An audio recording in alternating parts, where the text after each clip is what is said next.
We are live. Welcome to Talking Crit. I am one of your hosts, Eric Tenkar, your bartender in the OSR. To me, stage right is Bad Mike Battalato. Occasionally, I guess my cast spouse, my work spouse these days. Um, Directly below us are the main principles behind Emperor's Choice, which, by the way, they'll explain why there's no apostrophe in it, because it'll explain to me why there's no apostrophe in Emperor's Choice. These are the gentlemen that are going to be bringing you and have been bringing you Arduin in all intents and forms. Please, Dave's to your screen left, George is to your screen right. Gentlemen, both of you, welcome and thank you. Yeah, welcome. Thank you for coming. Definitely. Thank you very much. Thanks for having us. Yes, really appreciate it. So important things first. For all my mini fans out there, I'm still not ready for the whiskey yet. Light beer still. So I don't mean to disappoint anybody, but maybe a few more weeks I'll be hitting the whiskey again, and then I expect the free donations to roll in. If the barkeys come in, they can yell at me for having ice in my red wine. But, ice, dude. Bill and Ben, this is for you. Thank you. Right, anyway, by the way, if we haven't mentioned, this is an adult language podcast or cast. Certain words can't be used because they are ones that, like, I'm not even going to go near it. One rhymes with a baseball term. That's as far as I'm going to go. If you call somebody that, we will get home run. What rhymes with home run? Let me see. No, it's not even. Even saying a word that rhymes like it has demonetized the video. So I'm just saying, it's a baseball term. Yeah. Okay, I think kind of sort of. But in any case, strikeout. Yeah. Yes, basically, but not. Mm-hmm. So just wanted to let you know, because I am a potty mouth. You've seen the show before. I'll try to get over it. It's all good. All right. Well, I mean, you two are New Yorkers, admittedly from the northern part of the state, so New Yorkers all kind of have the same vernacular to some extent. So, I'm like a wallflower here. I'm an angel. That's like saying that Mike's an angel, and I know he isn't. Because I've shared a room with Mike, and I know he's not an angel. So I can cuss with the best of them. I'm proud to have taught my grandkids how to cuss. Damn it, that's what a grandfather's for. Teaches kids how to use the F word properly. Yeah. Well, that's the key. Come on. When my niece used it in a proper format when she was 2 years old, you're so proud of her. Like, cool. Well, I got the phone call because my goddaughter dropped the F-bomb, and I was like, "Why? My goddaughter? What?" And it's like, "Well, when she fell off the swing, she went, ouch." I went, "What?" And I asked her, "Where did you learn that word?" She went, "Uncle." And she apparently she threw you under the bus right off the bat, right away. She learned it straight into the bus and was waiting for the proper moment, so she knew context even at that age. And that's just, I'll take that hit for the team. I'm going to say hello. So, hello, we've got quite a. Good Lord, Vince is here. Vince is here. You're in charge, Mike. I got to catch up with these. Gary is here. Can we even respond on those? Yes, you can. No, we're just gonna we're gonna say hi, but we'll respond to him, and Eric can throw it up on the screen. Lauren, Kevin, Shadow, James Seymour, who's saying he's early. David, hello. But James, we got a full house already. Yeah, too. Thanks for coming, guys. Dave, James wants to know about the miniatures availability and if any new stuff is coming. Now, I do know that, it was a week or two ago, I was talking with George, and you gentlemen were working on more miniatures. So let's understand what's going on there, because I'm interested in that too. As I'm sure is Shadow, because Shadow's a big miniatures guy. Yeah. Okay, didn't want to hit this one right out of the gate, but I guess I could field it. All right, already produced is, let's see, a Doom Guard, Black Scorpion, some Priest Mages of Cthulhu. I think there were 3 of those. There's also another Fraint, 10 more dragons. The dragons and the Fraint need to be converted into metal. All the other ones are already in metal or putty, ready to be pressed in the molds. Oh, nice. I That's was great, the guys. mold maker. I hired somebody for a while there that was from Ralpartha, and then he passed away, and we lost a few masters. So we lost the second Blood Beast. We lost some more Bat Riders, which were the skeletons from Melkalon. And there were a couple other pieces that turned up missing, like one of the Priest Mages, which we resculpted. And then, of course, there's a line of World War II tanks that we never released, which we'll probably get to as well, which are in 1/160th scale. So we're going to keep expanding the line, like Dave talked about. We've we've seen the new technology, with 3D printing that everyone's into. We're, just so everybody knows, we are still pewter. We're a metal miniature company. We still believe in that. And we're trying to find a way where we can utilize some 3D printing to create new miniatures and then shift them over to the mold making process. So it's quite interesting because there's a special type of resin and material that's needed that we can print them out, and then they can, hold their own with the heat and pressure and the vulcanization process for making molds with the miniatures. But we want to extend the line. Like Dave said, we got quite a few on deck, on the blackboard, on the burner, that we're looking to roll out in the future. We're still dealing with some mold issues. We got some molds we need to kind of redo. So it's making some new molds, some masters, some production molds. So miniatures is going to be an ongoing process for us. Production is kind of tough, especially here in Buffalo during the winter. Getting out there trying to cast miniatures during the winter is a little bit tough, but we're going to try to go more full bore in the spring, summer, as we get more miniatures, get new molds made. But we're looking to expand the line. We want, Franks are very popular. We want to get more races out there. We do have some other monsters on deck. People like the dragons. People really, again, the Franks and the Doomguard is another creature that people are looking for. We're going to expand as we go. Skyray's also sculpted. That's already done. And Salamander as well. And he's a bigger piece, kind of a little smaller than I'd say the Cyclops miniature or Valpyr that we have. And the Skyray's a new addition. We had another Skyray before. We took it out of print a long time ago. All right. We even have, I have to give a shout out to Shadow. He did a war wheel on his channel as a craft, and he's sending us one in different pieces for mold making. So Shadow, I haven't seen it yet, so I'm looking forward to it. Yeah. So we'll start out here. I want to for those people on here that, because I know Gary doesn't know this, because Gary's my buddy and he's not a gamer necessarily, and so we're going to go back into what exactly Arduin is and where it came about. And so this is I remember seeing this stuff on the shelves back in the early 80s, and I didn't understand what it was, but it was cool because it was digest size, just kind of like the original D&D books. And so what you had with Arduin at the time was an entire D&D campaign, but as if it was still in the little brown books. And here's some of the reprint books that you guys come up with. They're excellent. Saddle stitch, really nice. But they had really cool covers by some Errol Otis covers, some really cool stuff.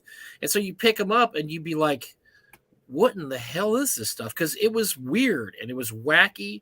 And it was my first introduction to what I call West Coast D&D. And then I was later on to find out, as years went on, there was a West Coast. There was just different divisions of D&D, because at the time when it came out, obviously it was based in the Midwest and it was Gary and his pals. As other people started getting aware of it, everybody kind of developed their own style.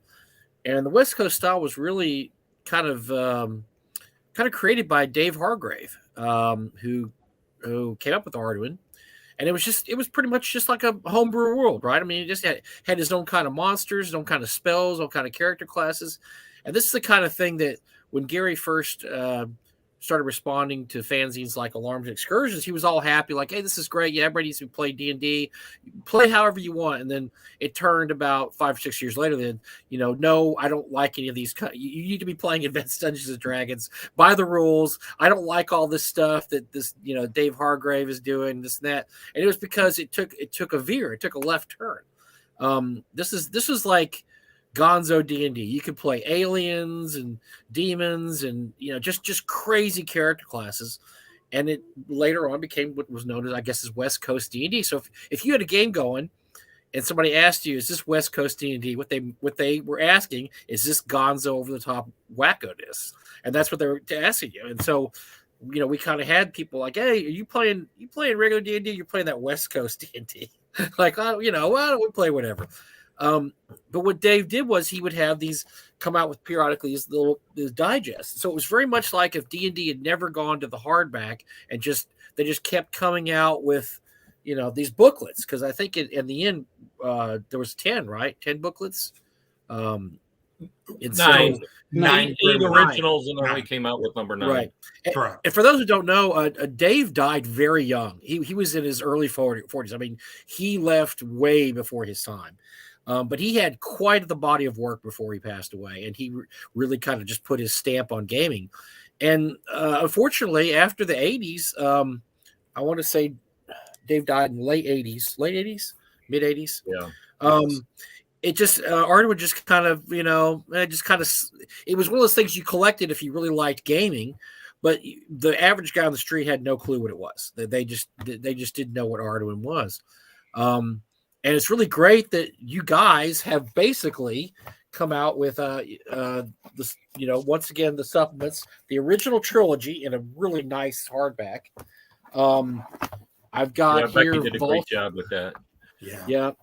Vaults of the Weaver, which is all the Arduin Dungeons. There was, I remember those were always really hard to find the time when I was collecting, because they came with these little cards you could punch out. You could never find them with the cards. Everybody always punched the cards out and threw them away or whatever. And this is really cool. This is the one I haven't got around to yet. This monster, the Legendary Lands of Arduin, and it's all about the worlds of Arduin. Now this didn't come out during Dave's time, correct? Was that a later? Correct. That's later stuff, right? Correct. Yeah. So Arduin just kind of hung around the perimeter of the hobby for about 20, 30 years. People would collect it, and people would talk about it, but people didn't really realize the effect it had on D&D until when our generation got a little older and these Arduin books they're great, because I haven't looked at my original books in a long time. I started looking through the reprints you guys did, and I am just absolutely blown away about how much pure gaming info was in these, and how much stuff can be used with any gaming campaign, almost any fantasy RPG. Actually, it doesn't have to be D&D. And it's just written in such a really cool Gonzo style. Like, you could be reading one book and it starts talking about poisons, then it starts talking about the different moons of Arduin, then it starts talking about different plants, then it'll talk about monsters. I mean, just every book is just wild ass like that. It just goes and there's charts galore. There's all kinds of things you could roll on different kinds of charts. Oh, there, right there has Dave Hargrave's. I didn't see that, his obituary. 1988. Yeah, he was only 42 years old. Wow. Correct. But it's just it was a different world. It's not your Tolkien D&D, right? It was a kind of a darker look, more sci-fi. Like I said, Gonzo type, and okay, so then. Next thing I know, Eric's talking about Emperor's Choice. Oh yeah, they're reprinting all the Arduin stuff. I'm like, whoa, well, that'd be cool to have new versions of it. And because I had looked at it in years and years, and I'm just absolutely blown away, guys, by the quality of these, by the fact that my old eyes don't have to squint to see. Yeah. Oh god. The layout's so much better than the original books, because the layout on those books, it was 1970s, 80s, They had, they weren't always, the lines weren't always straight. Let's put it that way. Yeah. And they were a rough read back then. So just give me the history. How did you guys get interested in Arduin? Why did you decide to reprint everything? How did you get the rights to it? I mean, just hit us and just tell us the whole history of what's going on here. Well, I would say it started at the time I was younger, and I think I was at my mom's shop. She ran a drapery business, and she also worked for another company as well. And next door to her was a game shop. So I would go with her. And one day went into the shop while she was working, and I went in there and I'm looking at all the books, trying to figure out what to get, and can't make a decision. And then I see this little brown book, and I'm like, what is that? And I got to check it out. So I pick it up, and it was Arduin Grimoire 4, the Lost Grimoire. And the cover just drew me in. And I knew right then and there I had to buy it. So Mom had to buy it. And that was our first foray into Arduin. And then when we got that, it was just nonstop from there. I mean, you just got sucked right into it. The histories, the items, the spells, everything. And when Dave found that, and we were obviously back in the day was, first edition D&D, and we started using bits and pieces. Dave ran a campaign, started using bunch of Arduin different things, monsters, classes, just bits and pieces of different things, and we were just astounded and wanted more, like Dave said. And then as we developed, and then I ran a campaign and we had others, we used Arduin with everything. We used it with AD&D. We even used it a lot with Rollmaster back in the day. We would 100% we'd use Rollmaster because it was that progression back in the day. We'd do D&D, but then we wanted something new. We found the spell law, arms law, the Rollmaster. Yes. And then we took Arduin and it fit perfectly in there, converting it over. And, a lot of people say the Gonzo style, yes, but a lot of it was just so out of the box. It made you think differently. It came up with concepts you never think in a fantasy game. Yeah, it opened your eyes. You learned more just by reading the stuff. You start off with D&D and all of a sudden you jump into that and you're like, well, it's like a whole new world. Like I'm not locked into this small box. Right. There's more outside of the box. I mean, our first campaign using AG4, I mean, geez, we had Centaur players, Fire Giant players, all kinds of players, and those traps came in pretty handy. Yeah, it expanded everything. It took D&D, and again, the only way I can say it is take it to another level. And I do want to say something, Mike, when you talked about, the West Coast gaming and what Dave Hargrave did. When I look at the industry and I go all the way back and I look at nowadays, and we'll talk more about this with the new Arduin Bloody Arduin rule set that we're doing. When I look at all the things Dave Hargrave did, all the research we're doing, delving back into it, he was ahead of his game on so many fronts, so many things. And I'm not just posturing here. If you look at those books, and I know, Eric, you were diving into essays, Mike, you've been looking in the books. Yep. There are concepts that are used today that are taken and were used over the last 20 years. Everyone mined Dave Hargrave's material because there were things. I mean, look at D&D. Isn't it interesting? D&D went to a 1 to 30 stat. Guess what? That was Arduin 20 years ago. 30, I'm not, what, people develop and come to the same conclusion with things. So I'm not, disparaging any design or anything. But when you look at Arduin, it was the wellspring where 99% of these ideas and concepts were already there. And I really mean that. And it's the truth. Anyone who reads this, you're gonna see where Dave Hargrave was he was going places. And it saddens us that he left at 42, because I can't imagine the things he would have done, for 30 years after that, what he would have been able to do from 86 on. And he had a lot of unpublished stuff, right? Too. I mean, he has a lot of unpublished stuff. Yes, we have a lot that's there. And I just want to say this to everybody. We have probably in the vicinity of 160 to 175 penned dungeons by Dave Hargrave. Wow. Now, these are old, graph paper that he penned, but they're unbelievable. A lot of them, maybe about 50 to 60% have notes. He has a ton of notes. From our understanding of Dave Hargrave, his release was sitting down and drawing out dungeons and writing down ideas. This guy would sit and in a couple hours would have scoped out 7 levels of a dungeon with notes. We had found new races and new concept in his notes on the dungeon maps. It's unbelievable.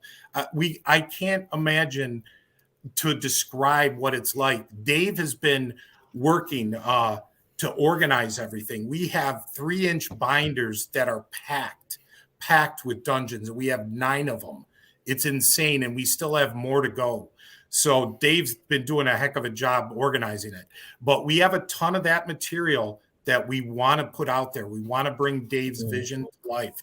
And in addition, we have approximately 2,500 item cards and spell cards and characters that he had in his campaigns, which, to the best of our knowledge, Dave ran 3 major Arduin campaigns. So about 3 major campaigns that he ran. So wow, the material, the guy, what he did was unbelievable. And then like you said about Mike before about prolific, and Eric, you said it. Yeah. Can you imagine what it would be like, how much more material this guy would have produced in all those years? Oh my God. I mean, again, this is unpublished stuff that you're talking about that he already produced 86 is what, 35 years ago, right? Yes. Yeah. That's amazing. Amazing. There's even you take the whole scope of it, say about half of, they're all like dungeon layouts. So you take about half of them, they don't have any notes on them per se, a little bit. The other half has notes on them, and there's a small percentage out of both of that lot that actually are fully written dungeons. Wow. So we're going to come out with those as well. Correct. And we have other notes where he wrote notes on things. We're using it as a basis. He wrote up sheets on languages, the specific language for the different races, what they sound like, what they are like. Like I can tell you right now, Arduin, the actual language, was very similar to French. So it had a lot of connections to like the French language. He had a lot of detail. It's funny, even on one of his sheets with languages, he's like, too much. It's too much, and he wrote it in big capital letters. Yeah. So we have all these notes from this guy. Anything we can put together, any little scrap of note is just a treasure to us because it gives us a little insight to what, we're looking at or what we're trying to put together. But it's amazing the material that's there. So there's a lot of material that we have that we want to take forward. Now it's going to require some work, and there's going to be a lot of, adding to, editing, and kind of flushing out things. But the basis that Dave left us is incredible. And again, we want to continue to honor him because I feel Dave Hargrave, when I look like at Gary, I look at, Dave Anderson, I look at a lot of other people out there. I feel Dave Hargrave needs to get out there too. It's one of the things Dave and I have talked about. It's one of the things, Eric, I think I mentioned to you, like with John Peterson, yes, who did Game Wizards, and he seems to be a historian. One of these times we may reach out to him because I think doing a bio on Dave Hargrave is justice to a man like Dave and what he's given to the gaming industry. So that's so how did you now Emperor's Choice has been around they've been around a while, right? They've owned the rights to Arduin for 1998. Yeah, 98. Wow, so over 24 years. So when did y'all get involved, and how did y'all get involved? So it kind of started with my parents' business. We wanted to buy more stuff wholesale, so we would be buying from Chessex, which was a distributor back then. I don't think they're a distributor now, except for dice and battle mats and stuff. But back then they were a major distributor. And I used to go down there, especially when I was on military drills, and I would get a shopping cart and load it up with stuff and check out and then leave. And then I think one day I was down there talking to the owners at Chessex while I was getting my shopping cart, and somehow we got on the line of Archive Miniatures, because I was buying a lot of miniatures back then. And turned out they had the rights to Archive Miniatures, which did the Arduin Miniatures. So next thing I know, we made a deal and a play to buy the whole Archive line, bought the Archive Miniatures line, packed up what was left of that, took it home along with all the equipment, and shortly thereafter, it was like the only game system worth buying out there to us was Arduin. So we tracked down Jim Mathis from Grimoire Games, did some long negotiations, and several contracts later, we came to an agreement and we bought it pretty quick. Well, what year are we talking here? About what year is this? About what year did you? 1998. Okay. 1998. Yep. 98. Okay. Yeah. Yeah, it all came down like pretty much the same year. We bought Archive. I sent Mathis an email to see if we could do miniatures for the Arduin line, and at that point, they were no longer producing any books. The last books that came out was the Complete Arduin in '92, and I was hoping we could maybe do some sculpts and cast up some figures and come out with some of the old Archive stuff. And I don't remember if he responded or not. If he did, he wasn't really interested because he wasn't going to do anything with the IP. And that's when I think we came up with the brainstorm to see if we could purchase it. So then we got into negotiations, and then we bought that up. Yeah. And shortly after that, we actually bought a chunk of Grenadier Miniatures as well, which is a whole nother story for a whole nother podcast. But yeah, we were gobbling up the miniatures because we wanted that. Our first thought was have all those miniatures to back up the IP. And like Dave said, when we were like, we need a game, we want to buy something, Arduin was it. There was no other choice. It was like, that's what we want. And Dave was amazing where he was able to get a hold of Mathis and track it down. And it still amazes us to this day. Here we are, the other side of the country, and we were able to track him down, get a hold of him, and we didn't waste any time. We made the offer, and we did it, got the contracts done, and we solidified it. And now after all these years, we've consolidated the Arduin IP under Emperor's Choice. So, and I just want to make that completely known. We've trademarked. We've completely even. I bought it, and then I turned it right over to the company, so the company owns it. Nice. And then we trademarked it and moved from there. So we've consolidated. It took a bit to consolidate all that, but 24 years since 1998, and there's quite a few things that we did. We used to do conventions. We were doing quite a bit with it. We were at Gen Con, the Gamma trade show. We were there.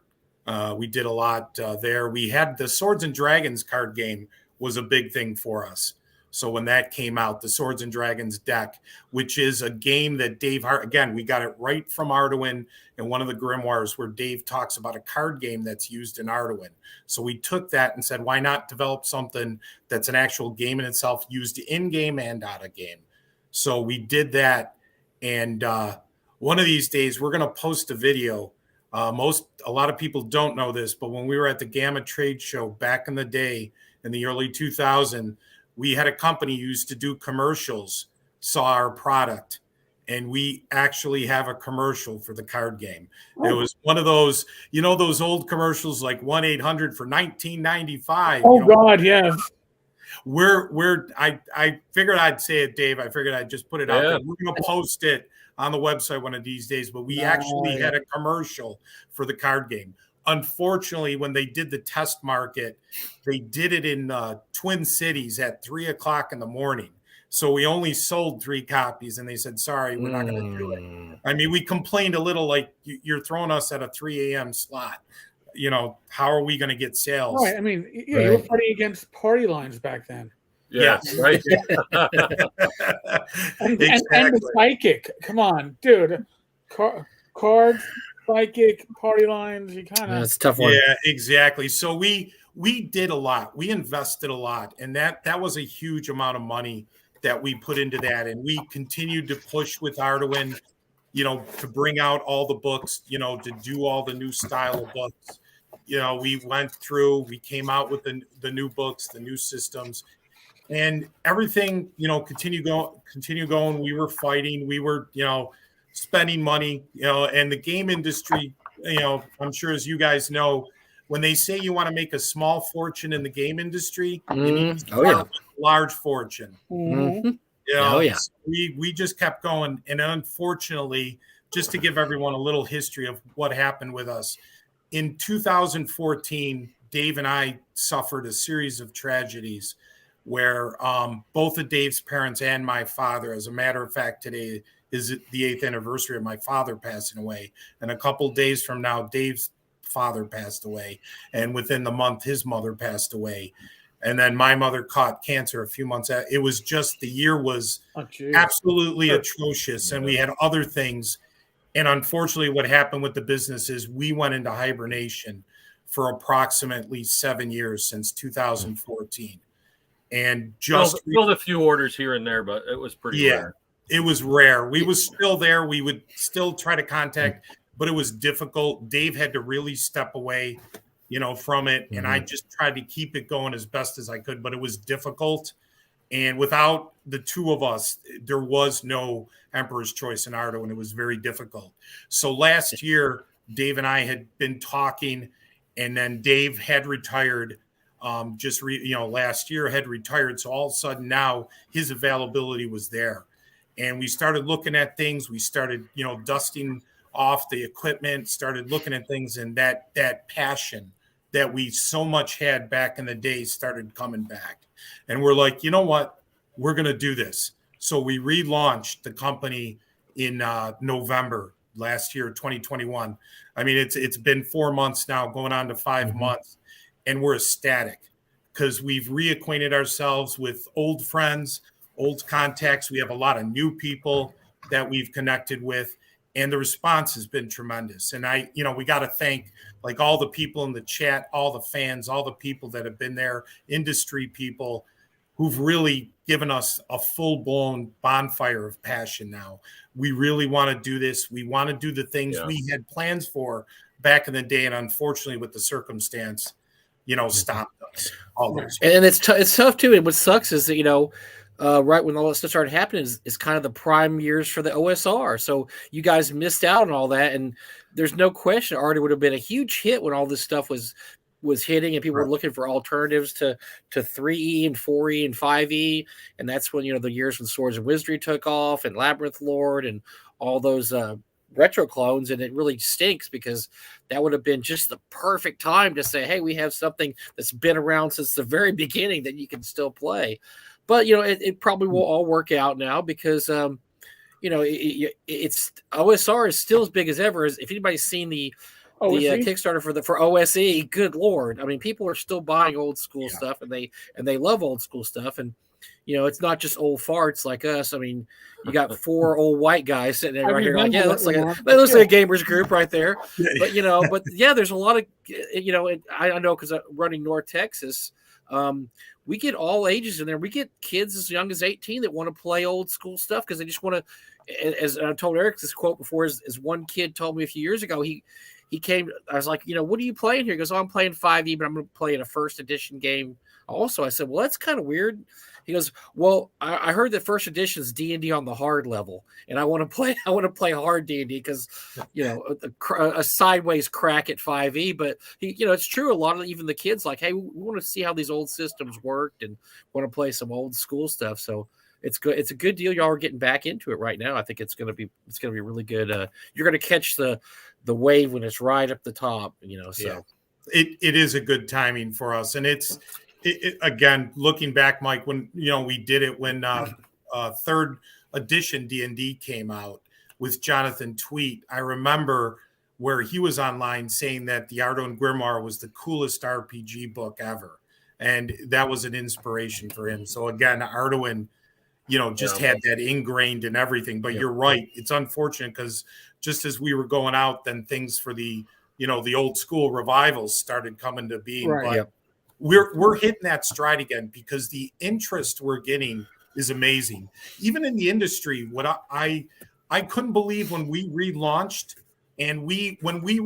just so you know, we had orders that were sitting out there for 7 years. People had ordered that, we never charged. It was always sitting there. We sent mass emails out to people, and people were buying. And I was amazed too, the companies. There were companies, presidents of companies, because their company names were their emails that were ordering all the books from us. So the support from the industry itself was tremendous. So that's just great to see. I feel we're in a really good position right now to really take Arduin to the next level, in the gaming industry. And we're ready to do it.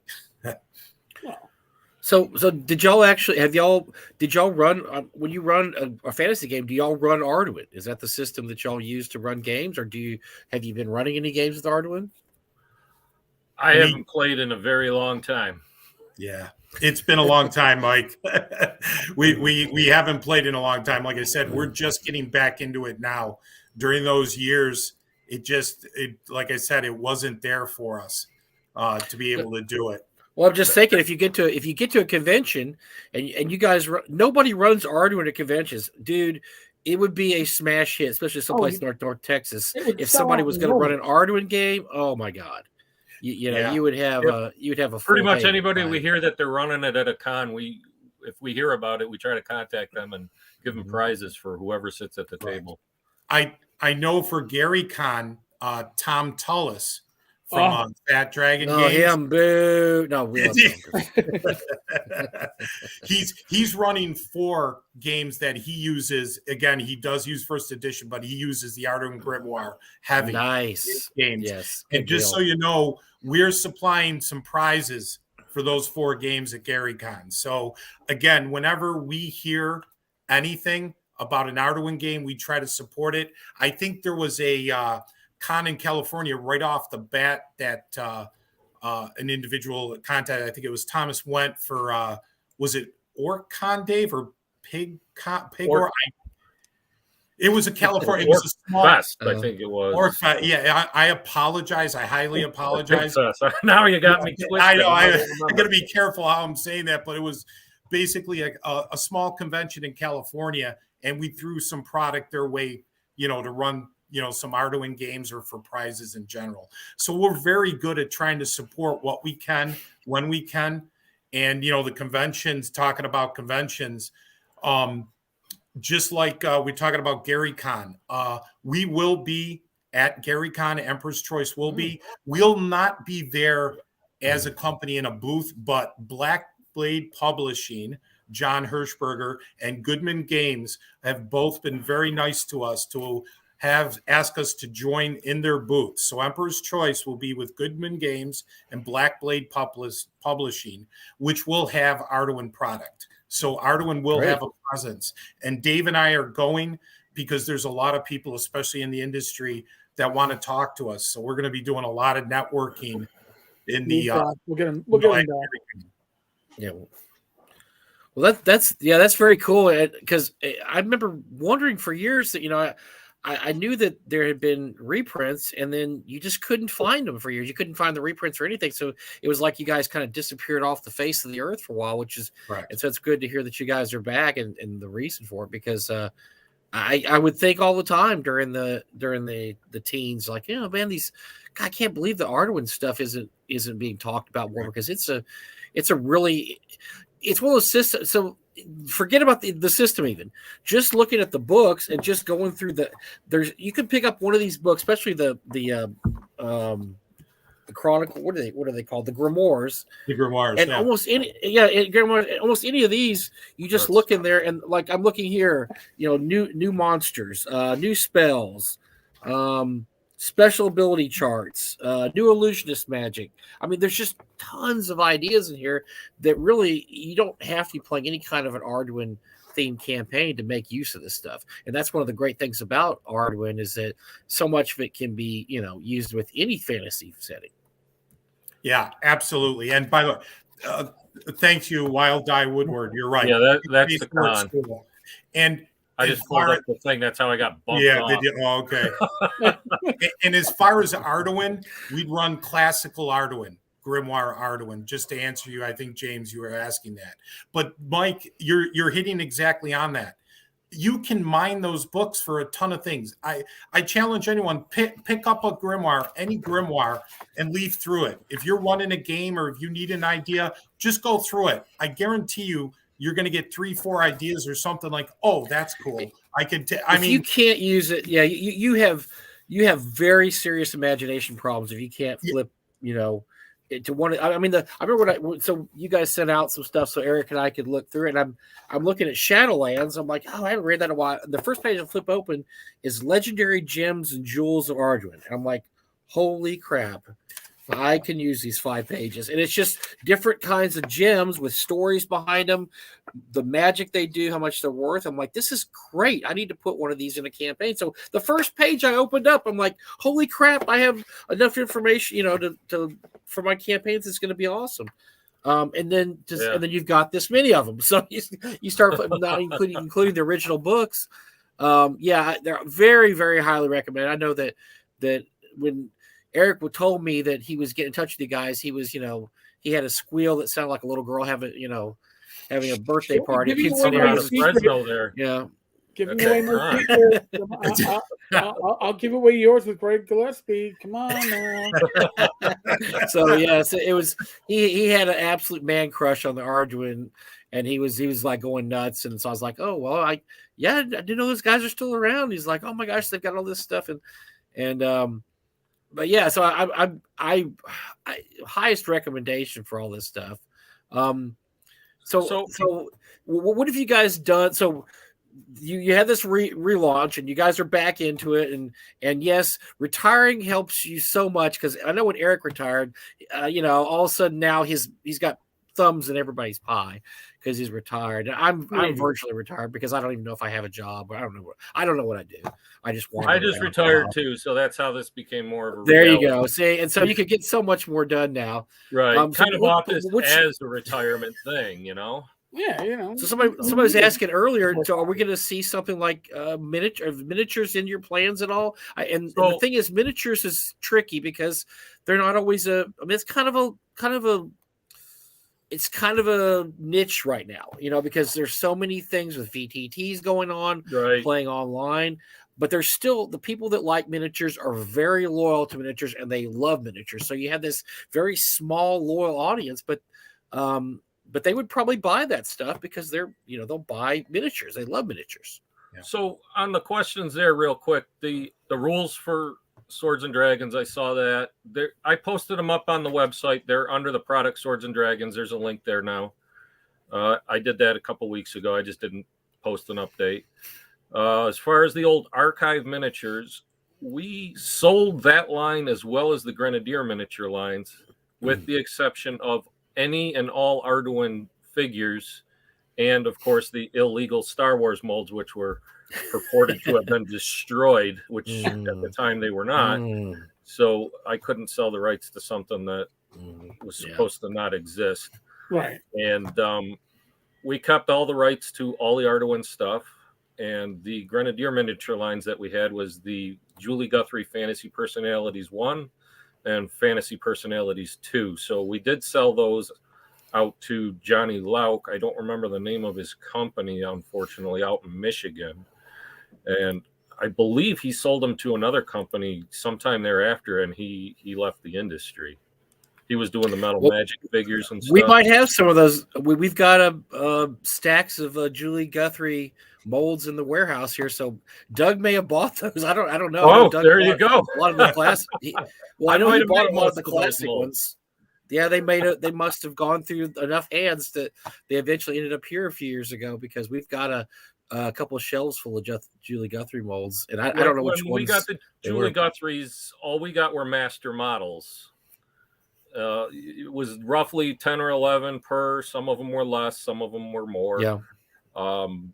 And I made as many molds as I could, and then it got towards the end there before we decided to sell, and it was, let's not do the molds on some of these. So some molds never got done, some did. Some were just a couple figures in every mold, just to get as many pieces cast out as fast as we could.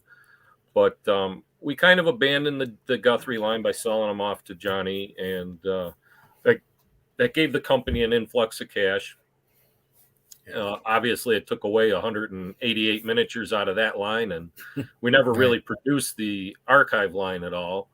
And then we took out all of our old stuff that we had, like the Butcher, the Baker, the Candlestick Maker, the old Sky Ray that we had done, and some of the other character races, and we removed those. just so we could go get to better sculpts. Miniatures were never a huge seller. I was kind of surprised when we reopened. They account for a third of our sales. Really? Oh, wow. Yeah. Well, the miniature buyers are very loyal. Miniature buyers will buy miniatures even though they already have 100,000 in their closet that aren't painted. They'll still buy some more. So, you don't have to worry about that. Oh, this guy might not buy them because he hasn't painted all his miniatures. No. They would sell. And so we're going to concentrate exclusively on Arduin miniatures. We're not here to compete with the other companies or whatnot, except, just to give them a little jab here and there like we do at the cons is for fun. But we're just going to concentrate on the Arduin miniatures. And if we decide we're going to come out with our World War II game that we had already completed and maybe put out some of those tanks that we had. So... And we're going to World War II war. No, nobody talks about war anymore. War is old fashioned. What you're talking about? That's crazy. It's crazy stuff. And we will have, Mike, when you talk about miniatures, yes, miniatures are a big thing for us, but we will have more product coming out for Arduin too. And to that point, we are planning for coming up here. I know one of the items, and I saw some things in the chat, the monster, and it's something you mentioned, Mike, with the Vaults of the Weaver there, with all the modules, the 4 original Arduin modules, and we have 3 other adventures. Yeah.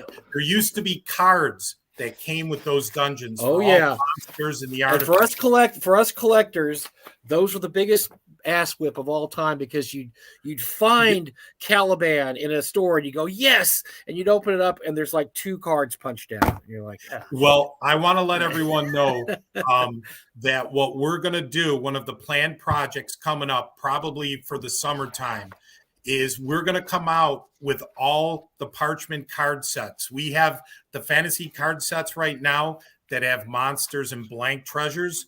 What we're going to do is reproduce all the artifacts and monsters from all 4 dungeons and the Heart of Darkness in Vaults of the Weaver, which never had cards. And we're going to put together. That'll probably be about 72, 80 cards, but we're going to do the same thing, put them on parchment, have them so you can cut them out. So for, again, people who are missing cards, who want to have that, you can have it again this summer. So that's on deck for us to do. It's one of those things we looked at and said, we got to get the cards back in circulation for people. Just like you said, Mike, because we've heard from people saying, I'm missing this card and that card. Are you guys ever going to do it? Yeah. It's great to have it in a book, but people like that. It's still, I think, something people really enjoy. We're definitely going to do that. And Matt, let me jump on your thunder there, Matt. Yeah, there you go. Go ahead. The story we got from Mathis was, and I can't confirm whether it's true or not, this is the story I was given when we were purchasing Arduin, was that Magic did come to Arduin to produce Magic the Gathering, and he turned them down. Now, whether that's true or not, I don't have the answer, but that was told to me by Mathis back in the 90s. So, and then Magic the Gathering obviously became what it did, which was gigantous. And took over the world, basically. Real quick, James, you're very welcome. Anytime James had an issue with one of his books, and we took care of it immediately. So we're all about customer service. If you have any issue, you let us know, and we'll take care of you. Anyone who's ordered from us knows that we'll take care of you. And we have this bad habit of throwing freebies into everybody's order because that's just what we do. And we like to do to take care of Shame on you. Shame on you for that. How dare you, sir? You guys know we like to put this stuff out there. It's just we want to see people enjoy it. Again, we're not in here to thinking we're going to make millions of dollars. We're here to make Arduin a reality in the gaming industry. We want Arduin to get its place. Like you said about retirement, things change because I know that, Eric and I are making obviously millions of dollars doing this, weekly. And, but no, I haven't got my check yet. I'm supposed to be getting a check at some point, I think. I don't know. Oh, the race card that I've been holding out on her. Now you got me in trouble. But I mean, obviously a lot of this stuff is done for the love of the game. I mean, most publishers are in there because they love gaming and they just want to do it for the love of the game. And so you never get into it expecting to make a lot of money unless you just absolutely, catch the dragon by the tail and just be one of those 1 in a million Kickstarters that makes $1 million. But other than that, you're just there to spread your love of the game, and especially with something like Arduin, a system that maybe not everybody's heard about or a lot of people don't remember, and just to get people going, wow, I remember this stuff. This was really cool back in the day, and it's still cool now. So yeah, getting in it for, I mean, I know, like I said, Eric and I, everything we do for this, and also do for the con.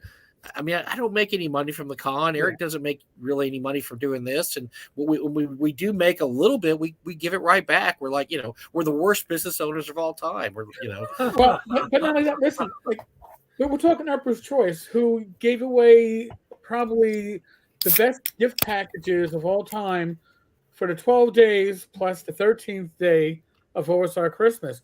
So, I mean, listen, is it a great way to get your name out there? Certainly. But is it also a good way to get loyal fans because you are generous? Yes. Mm-hmm. I mean, again, nobody in this room is. Listen, if you gave me $100 and say you can invest it in RPGs or on lotto tickets, you're probably better off losing that money on lotto tickets than investing it in RPGs as an investment. But if it's for entertainment and if it's for giving back to the community, really, there's second to none. I mean, I still, Mike knows this.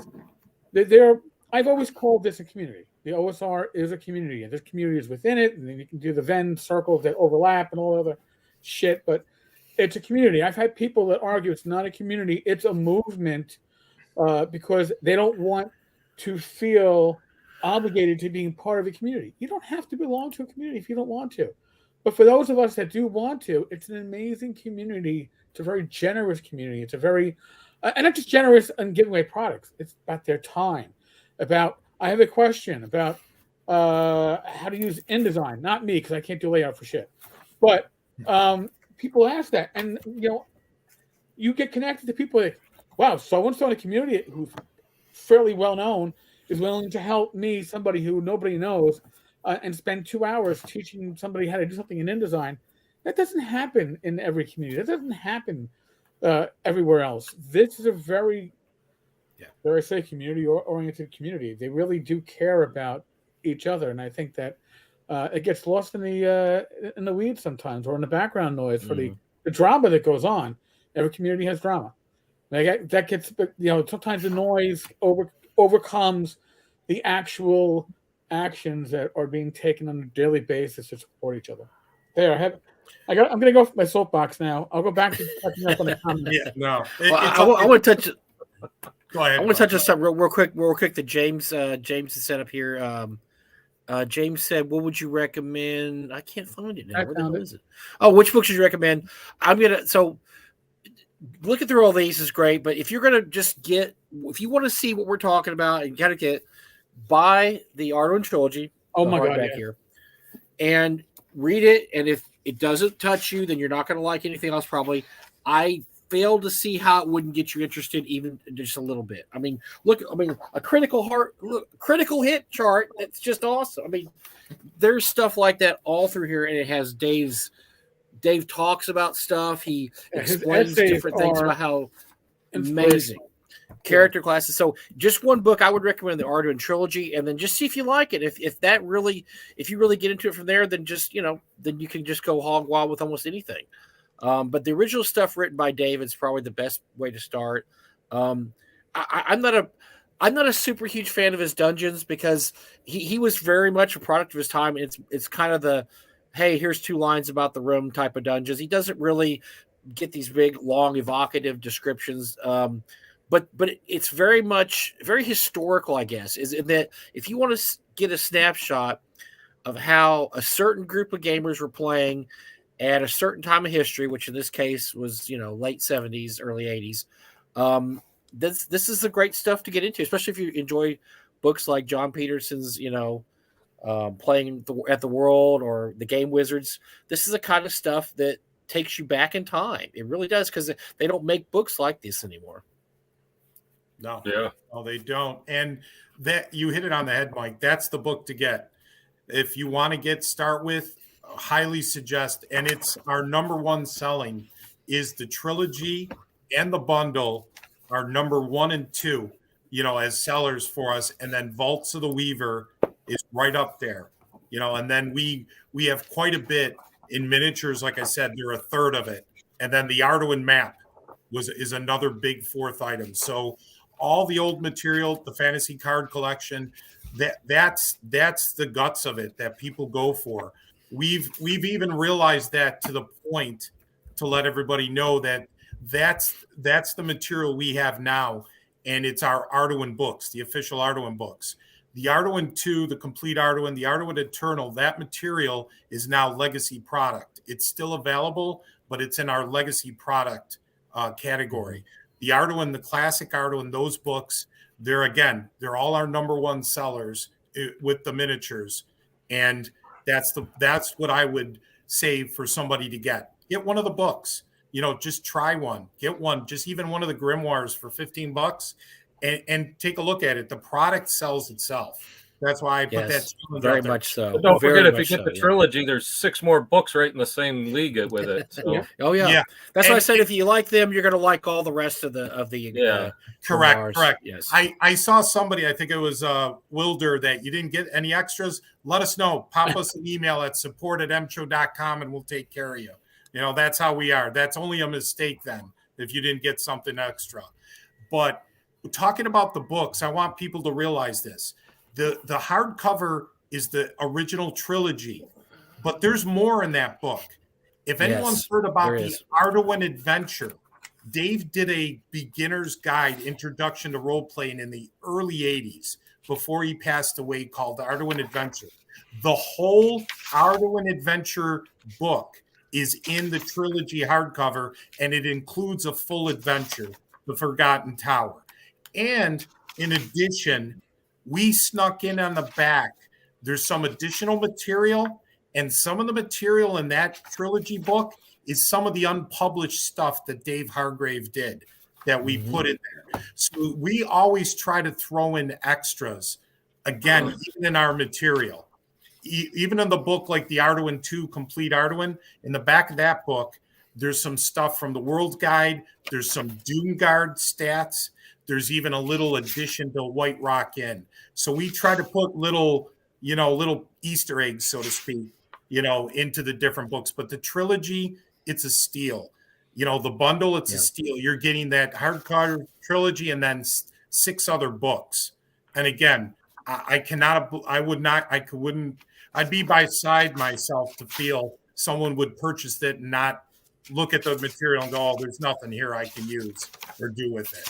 You would have to be nobody, because if somebody says that, they need to move on from the hobby, because they could be overwhelmed. It could be there's so much stuff I can go to. I don't know what to go to. Somebody please tell me what to do. And listen, if and when I can find the time in my schedule, I'll probably go through books 1 to 3 and do more than just highlight some of the essays that I really enjoy. Yeah. But I'll try to pull out some of the charts and tables and other concepts that Dave throws out there. And I'm not going to, you're going to get a screenshot that's going to throw you like 1/10 of the table to get an idea of it. But that is the stuff that is inspirational to take to your own game. And that's, I think, even, when you read Dave's stuff, Dave is about the play. He's less concerned about, are you keeping to the rules? Are your players having fun? Are you having fun? Is everybody having a good time? Sure, they want to play 7-legged demon seductress, whatever. Make it work, and then make the player pay for it later. Right? That's what he basically comes down to and says. And that is the joy of this. That's the joy of it. I could take anything from the first 9 grimoires and shove it into what's going to be soon known as Continual Light, and run with it, and it will fit seamlessly. Right. But you just got to do it. Yeah. And be willing to let your players, it's not just you, the DM, stepping out of your mold and restriction. You got to let your players do it too, which kind of is hard for a DM. I understand that. Give your players that kind of freedom to step out of the mold.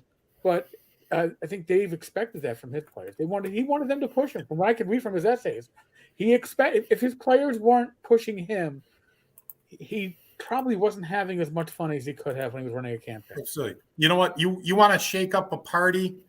Throw a black Fraint with a blaster who just drops in from a drop ship and starts blasting away and mealing with the party, and see their faces that you have a creature with a blaster rifle, thrown right at a fantasy adventure group. And again, Dave made it work, and you can make it work with Arduin. It can fit in. Again, it's amazing. So much of Arduin is so if you read the original AD&D and the three brown books, it was more that's what Dave's stuff looks like. The problem with D&D is it was more of a quasi-medieval Tolkien kind of based setting where we're going to do this kind of this fake European type of setting with knights and dragons and this and that. And so Arduin leaned hard into what Gary was originally saying in the brown book. Said, hey, if a player wants to play a dragon or a demon, he can start off as a low-level Balrog or a first. I mean, you can do that. And then once AD&D came out, I was like, no, we're not playing that way anymore. We're playing. Here's the rule book. You're going to play like this. And a lot of that was just Gary's idea for consolidating, expanding the rules. But Dave was like, no. I'm gonna go to the three brown books, and we're gonna do some weird shit here. We're gonna have like he said, sci-fi weapons. That he has a whole chart about laser guns and stuff like that. We're gonna do really crazy, basically robot monsters. I mean, all kinds of robot stuff. Aliens are in there. If you just got everything, and so. And that might be one of the reasons Gary had issues with, that play style, because he was trying to kind of move everything to this quasi medieval, type of background. Whereas Dave was just like, no, anything goes in this. And if you look at some of his monsters, especially, they're horrific and they're original. They're not, unlike the Giantland stuff that Eric and I were reading last week. I mean, we couldn't make heads or tails with the stuff. Dave's stuff was, the air shark. The air shark's awesome. I mean, you don't like sharks. Okay, I'm never going to go to the ocean. No, too bad. There's an air shark that's going to fly after you. You're fucked. So yeah, he had stuff like that. We all know where Sharknado came from. Yeah. But he was real good about creating things like that made sense, but that were just, like I said, really horrific, scary type of monsters that just absolutely broke the mold. And I don't know. I guess a way to put it was that Gary got real safe after a while. Like, okay, well, we're going to do AD&D. Here's the rules. I only want you playing AD&D. I don't want you really playing. I don't want you really adding stuff to it. And Dave was always about. You didn't know what was going to come out. Every grimoire had something new in there. Had maybe new poisons or new magic items, new spells. It was more dangerous. It was more kind of out there on the edge. When Gary's stuff became more corporate. That's the way to put it. His stuff became very homogenized, very corporate. Well, I think that with Gary, listen, like AD&D 1E on paper was about like consistent play at conventions. Like, we're going to play at conventions. We all play 1E by the book, so we're all playing the same game, because the white box, the basic rules, everybody was house ruling, especially the white box, because the rules as written were generously put broken. So you had to house rule them to make them work. And things like Arduin were showing that a third party could hack those original rules, make it better than the original rules, and that's money that wasn't going to TSR. Those are players that weren't going to be buying further product from TSR. So you kind of have to, at that point, say, oh, everybody should be playing 1E. Leave the white box behind, because the white box is evil because you can hack it. You can't hack 1E. And, of course, the first thing that one of us did was we hacked 1E, because 1E was not playable with all the rules that were in it, as we found out. So We hacked the hell out of it. I don't know. Maybe it's just how players are in general, right? Maybe we all like to put our little stamp on it. But I like Dave's stuff because I can go through Dave's stuff and find things that I wish I had written and say, I'm taking this, this, and this, and I can leave the rest behind because that would be like Mike would write that shit. I don't need that.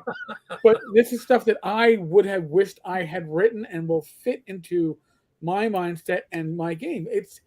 You don't have to take it all. That's the great thing about the way Arduin is written. It's written even piecemeal. Like you can even see Dave. Like I'm sure he didn't use everything. He used it depending on the campaign he had. What fit and what didn't fit. Maybe these rules don't fit in this campaign. That's fine. They're still valid rules, and I'll look at them later. So I think that's it's almost like those old Chinese menus for Chinese food that when I was growing up. You haven't seen it. I don't see you get one from column A and one from column B and one from column C and make your own combination. But it's kind of like that because you just go through it and go, you know what, for my campaign, this class is awesome. And I can tweak that to fit Swords and Wizardry. And oh my God, these spells, it'll take me 5 minutes to rewrite that to fit into Labyrinth Lord, and I can run it. And all my players, I'm going to screw with them so much by throwing that in. Oh, did I say that? Yes, I did. But that's the beauty of it, really. I mean, I that's why I Arduin just again, like Mike, I've owned it for years, and I think when I first got my eBay copies, like in my mid 40s, early 40s, I could read it, and we'll talk about this before the show, but I wear those invisible bifocals, and having to read my originals because when we started talking, George, I went and I pulled out my originals because I knew where they were, and I pulled them out, and I went, "Oh fuck, I got to try to read this now." Yeah, and then a few days later, I had a gift package. I went, "Oh my God, thank God I don't have to read the originals. I can pack them back up, put them back in a drawer, and put them back in their little baggie, and they can stay there." Because now I have a version that I can read without going more blind than I already am. And that's just comes with getting old, folks. And if you're one of the handful of younger viewers that we have, you will be cursed with this. So just wait for it. Yeah. I'm wearing them too. Yeah. No, I've got mine pair over here too, but we're conscious about that. Any future product, we're going to make as big print as possible so people can read it. You know, Yes. absolutely. Yeah. I used to make fun of my grandmother because she would get the the large print Reader's Digest. I'd be like, "What are you, blind?" And now it's like, wow, that's why I have my Kindle or my Kindle app on my iPad, so I can make things really, really big. Oh yeah. And I still have the story a few years ago. I went to the library and I had put a book on hold, and I got it. I'm like, tell my wife, "Man, I love this book. There's just something about this book it's just great. I can read it." This, that. And she looked at it. It's a large print. I'm like, "Oh, okay. I'm fucking," because I was just thinking I can actually read it. I'm not squinting. It's great. It's like, oh, it's large print for old people. Okay, well, no wonder I liked it so much. You're old now, Mike. I hate to say it. Oh, definitely. And again, that's one of the huge strengths of Arduin is you can take any piece. And Dave, that's what he did with the grimoires. Again, he ran, let's say up to 3 different massive Arduin campaigns, major ones. And he adjusted his campaign. It's amazing what he did. So you'll find stuff in later grimoires that's different or additions, or it's like he came up with the base racial hit points, no more hit points. You have a base rate and that's it. He came up with a different system. He came up with different skill abilities for each race based, for each class. I mean, he just evolved. He evolved with his campaigns. And from what we see, a normal game master, when you have a campaign setting and you want to, run another campaign, you generally just, take that campaign out, dust it off and let's go. You know what Dave Hargrave did? He changed everything. He would change Arduin. He would change countries. He would change names. This guy's creativity, he'd completely use different, change the continent. It was amazing. His campaigns, Arduin 1 would be different from Arduin 2, which would be different from Arduin 3 in his campaigns. the world, the continent. So it's amazing. And you see that in his writings. You look at stuff in Grimoire 7 and it'll have evolved from the first couple grimoires or Grimoire 4. So he did it in a short span of time. Yeah. He would do this in amazingly speed. It would just flow from him. It's just unbelievable. And again, we see it in all the unpublished material. We look at Treasure. It goes, who does 2,500 cards? Who does that? It's like, oh my God. Now, granted, it's probably over so many years, but it's insane. And again, Dave, when he was doing the dungeons, I'm looking and helping him, and he's doing the majority of this, and I'm going through these binders like, this is nuts. But it's incredible. It's an awesome crazy. And it's like Chris said, he maybe is in the chats. I don't know, and Dave took all the good names. Like, how does he come up with them all so fast? Yeah. Just the names themselves when you read stuff and you read about a place. Red Death. Yes, it's true. Much better than Giant Land's names. Giant Land's names we were eye rolling, but no, but yeah, Dave's stuff is great. It's very evocative. He was able to. I don't know. It's hard to explain. You look through there, it's just so evocative. You read something, some of the spells or some of the monsters, and you just want to know more, just because the name is just the name, but even the description. Mike, you were talking about the medals. I think the medals are in 5 or 6. The black medals of Arduin. Right. In there, I would personally recommend going to AG4 and looking up Dirty Dorgs' menu. Oh yeah, the fan favorite. Oh my God, Dirty Dorgs, yes. Any person of your choice, caught and cooked.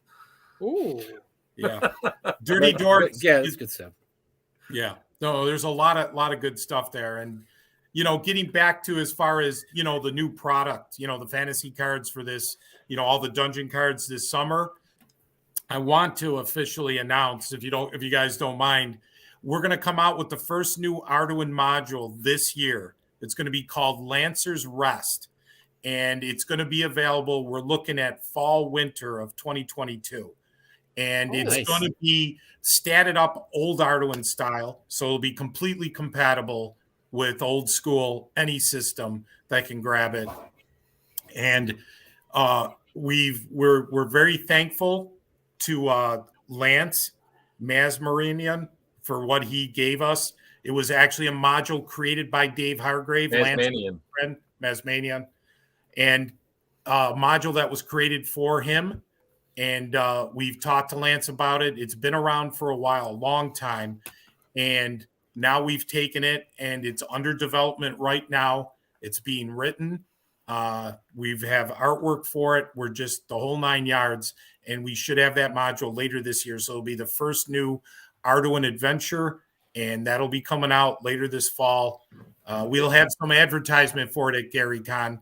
So we'll be talking it up then. But stop by at the Black Blade booth, and we'll give you some bookmarks and stuff. Yeah, we got some bookmarks for it, advertising Lancer's Rest. So we'll make sure to get some of you guys. It's actually the last dungeon Dave drew. Yeah. There's a really interesting story behind it on how Lance actually got it. And it's really a good story. So one of these days we'll tell it. Yeah. It's one of the last penned dungeons from Dave Hargrave before he passed away. So one of the very last ones. It's so very prolific. Go ahead. I'm extremely prolific. I would say he's very prolific because tell me all this extra stuff he had never published. And he wrote I know he wrote a couple of Call of Cthulhu adventures, which by the way, they're batshit insane. If you ever want to play a Call of Cthulhu module that just like, you're like, holy shit, this is Lovecraft would have paled at this. This is horrible. Look up Dark Carnival, and I think it's called Black Mountain. Yeah, I think I was wrong too, but they're absolutely nuts. So, but yeah, he was a prolific guy, and he had a way of putting in hooks. He's really good with hooks, and one of the best guys. There's a couple guys that are really good with hooks. Ed Greenwood's a really good hooks guy. If you read any of his stuff, he can write a 1-page something, and there's like 20 hooks in there. Gary was pretty good with hooks too, but I think Dave is as good as any of them. Dave's hooks were great. Yeah. He would put, just like I said, just his evocative imagery of his names alone is a hook. You see, like, some crazy name for a spell, and you want to know about, well, who is this guy? Systrom's psychotic something. You're like, well, okay, that's cool. I want to know what's going on with this. This is weird.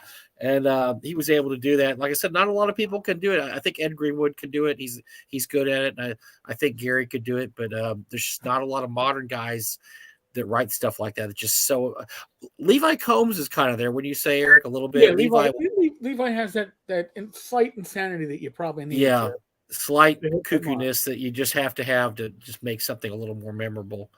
But Dave definitely had it. He had it in spades. Yeah. Oh, he did. And I see a question there from James. Yep. First question is what would you prefer? How about that? And then George can answer what it is. Because you can tell us what you prefer, James, but I'll tell you this while you're answering that. It's almost, believe it or not, a combination, because we're taking the actual dungeon that Dave drew out and we are filling it and making sense and expanding it. It's not just the tomb is one of the parts of it, but we are making it more modern in a sense that it does make sense, that everything in the dungeon or about it makes sense. But we do love Dave's old style dungeons. So we have that there, but things do make sense. And once you see how the module is, it will make sense and there'll be a flow to it. And there'll be more to it. It won't just be the dungeon itself. So I hope that answers, That almost sounded political to me. So in essence, inside this dungeon, it'll all jive together in this particular dungeon. Yeah, it'll make sense for everything after this. I don't know. Maybe, probably. Yeah. So, but will some be like the old originals? Maybe. Yeah. Perhaps, Rabbit. Perhaps. I'm gonna share the EMP Show website on the screen now, because. And this is what I used for, the title card for this, because I was like, this is interesting. So, that looks like the Bloody Arduin. What's going on with Arduin Bloody Arduin? So, good question, Eric. What I want to say is Arduin Bloody Arduin, as everyone's seen and can see there, is our new logo for the new Arduin Bloody Arduin system. It's going to be the version of Arduin. It goes back to some of the roots, to the beginning of Dave Hargrave's original grimoires, the first 9 grimoires. So we're taking that as the seed to create the new Arduin. And this will be the Arduin. It's not like a 4th edition. We're taking a lot. It's going to keep a lot of what was there in Arduin from the beginning. It's going to update some things. We have some new concepts that we're putting in, but it's going to keep the flavor. It's going to keep that history and that passion that was Dave Hargrave with what he has. It's going to use a D20 for its combat system. It will have the original Arduin stats, that include ego, dex, agility, so forth and so on. It's 8 stats that Arduin have. And again, it'll be fully compatible with any system, any old school system. And we are in the process of doing this. This is our jewel in the crown for us. We're trying to develop as quickly as possible. Realistically, it's probably going to take us about 1.5 years. When we look at the future, it's probably something where we'll be able to come out late 2023, fall, winter. If we can do it sooner, we will, but we're not going to rush it. We want to develop it. We want to play test it properly, make sure we have that feel of Arduin and it's there. But we want to do some things because, again, when we look, we've looked at the other systems, the complete Arduin, the Arduin Eternal, and we felt that going back to the original concept, the D20 flavor was the right move, especially nowadays with a lot of the retros being very popular, but also doing things to it to keep it modern and going beyond that. We didn't want to just be another OGL, just another retro. And again, not disparaging anybody or anything anybody else is doing, but we didn't want to just be another one like that. I think Arduin, and we feel, Dave and I, Arduin should be on its own, should be on its own 2 feet, have its own system, and move forward from there. And we debated this for a long time. We took a lot into consideration. We discussed it with some of the people that knew Dave. We discussed it with others new here, even modern players. And we came to the conclusion we need to do this. And some of the material, when you look at it, when we talk again about the grimoires 1 through 9, there are contradictions, but that's because he evolved, he changed, he did things differently. And some of the stuff is just a piece. You don't see the whole picture. He just puts a concept and gives it to you. Oh, here's a cool way to do this. Here's a neat way to do this. Here, look at this differently. And so part of our job as we're developing the new system is to put things into place that make sense, that clear up those contradictions, and move forward. And we're taking a lot into consideration with that. So Arduin Bloody Arduin is the new system that Arduin's going to be. It is Arduin. And I keep saying new system. It's the new evolution, but it is Arduin. It's not Arduin 2. It's not Arduin 3. It's not Arduin 4. I want to say completely positively, it is the Arduin system, period. And again, we will always have the grimoires available. So for someone who wants to just take stuff and use it as is, take pieces, you're more than welcome. But this is the system we're going to go to, and that's what's going to carry the line. All those 160 to 175 dungeons, that's what it's going to be statted up in. Any future projects that, products that we do, will use the Arduin Bloody Arduin system, And again, we're not going way off the beaten trail. When you see it from what we've developed so far, it is old school. It uses a lot of the old concepts and puts them there. It stays true to Dave Hargrave's vision. We just take it to the next level. So that's our goal there, is to do that. And if you guys don't mind to kind of add on to it, if you point, I would like to introduce the MCHO team that we have. And we've put together a real group of great people, some people that used to be with us, some new players that have come on. And I would like to kind of give a shout out and introduce the MCHO team that will be working on the rule system. They're working on Lancer's Rest, and they will be working on future Arduin products. And this is in no particular order other than by alphabetically by last name. For the writing team for Emperor's Choice, we have Jesse Heinig, who used to be with us back in the day. He did a lot with White Wolf and, Vampire the Masquerade. He wrote for White Wolf back in the day when we were around in the early 2000s. And so now he's come back to us to be a writer. He's also the lead writer for the rule system and writing the system, flushing out the system for us. We have a newcomer, and we're happy to have Jesse back. He's tremendous. He's also going to be an editor for us, too, to help edit the other writers. So we're using writers also as editors for each other, which is really good. Jason Bogart is new to the team. We found him on Reddit, and he has been game mastering for a long, long time, for many years. And he brings a passion to the team, excellent with rules. The guy created critical analyst little programs to analyze criticals, to analyze combat. It's amazing. So he's been a great addition, and he's also going to be doing some writing for us in addition to the rules. I also want to mention, and we mentioned him before, Levi Combs, the Planet X guy.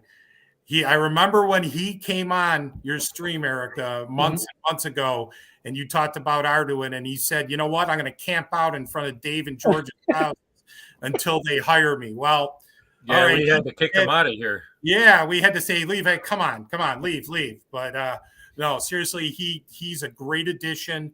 He will be writing for Arduin. Awesome. So Levi is on board, and he's one of the writers that's going to be helping to bring Arduin to the gaming industry now. We also have another newcomer, Fernando Garbaro from Los Angeles. Garbato. You'll have to excuse me here. I should be wearing my glasses with this. But he's a newcomer. He's been game mastering for a long time. Again, another 30-year plus person who's used Arduin just like Jason. And he brings a passion to the game. He contacted us almost immediately when we relaunched. He sent us a module that he did that was all Arduin. And it was amazing. When Dave and I looked at it, it was like, he's got it. He's got that feel of Arduin immediately. So we've brought him back on. We've brought him as an addition to the team. He's working on rules, and he'll also be writing for us. And then we have Ben Pierce. Ben Pierce was with us, again, a long time ago, and now he's back on board. Ben Pierce has done a lot with Knights of the Dinner Table, Hackmaster. And Eric, you should know this because I remember when you talked about your little flood there. Yeah. He wrote a lot with Battle Lords of the 23rd century. I knew you were saying the name and it sounded familiar, and I threw out so much of that. Yeah, Oh Ben has done quite a bit, and he's on board, and he's the main writer right now. He's also going to be an editor for us, but he's writing Lancer's Rest. He's the main writer right now for the very first module. And what he's doing, Dave and I have seen some initial stuff, amazing. It's going to be spectacular from what we've seen and what he's developing. So we're very happy. But that right there, those 5 guys are the core team right now for writing Arduin. And Dave and myself right now, we're trying to divide and conquer with a lot of this because there's so much. Dave is really heading up with the company, the Dungeons and the Adventures. I'm heading up the rules system. So we're both kind of dividing like that, but we're both involved with both things. But these 5 guys are the core for the writing team. But then we have another section of the MCHO team, and that's the art team that we have.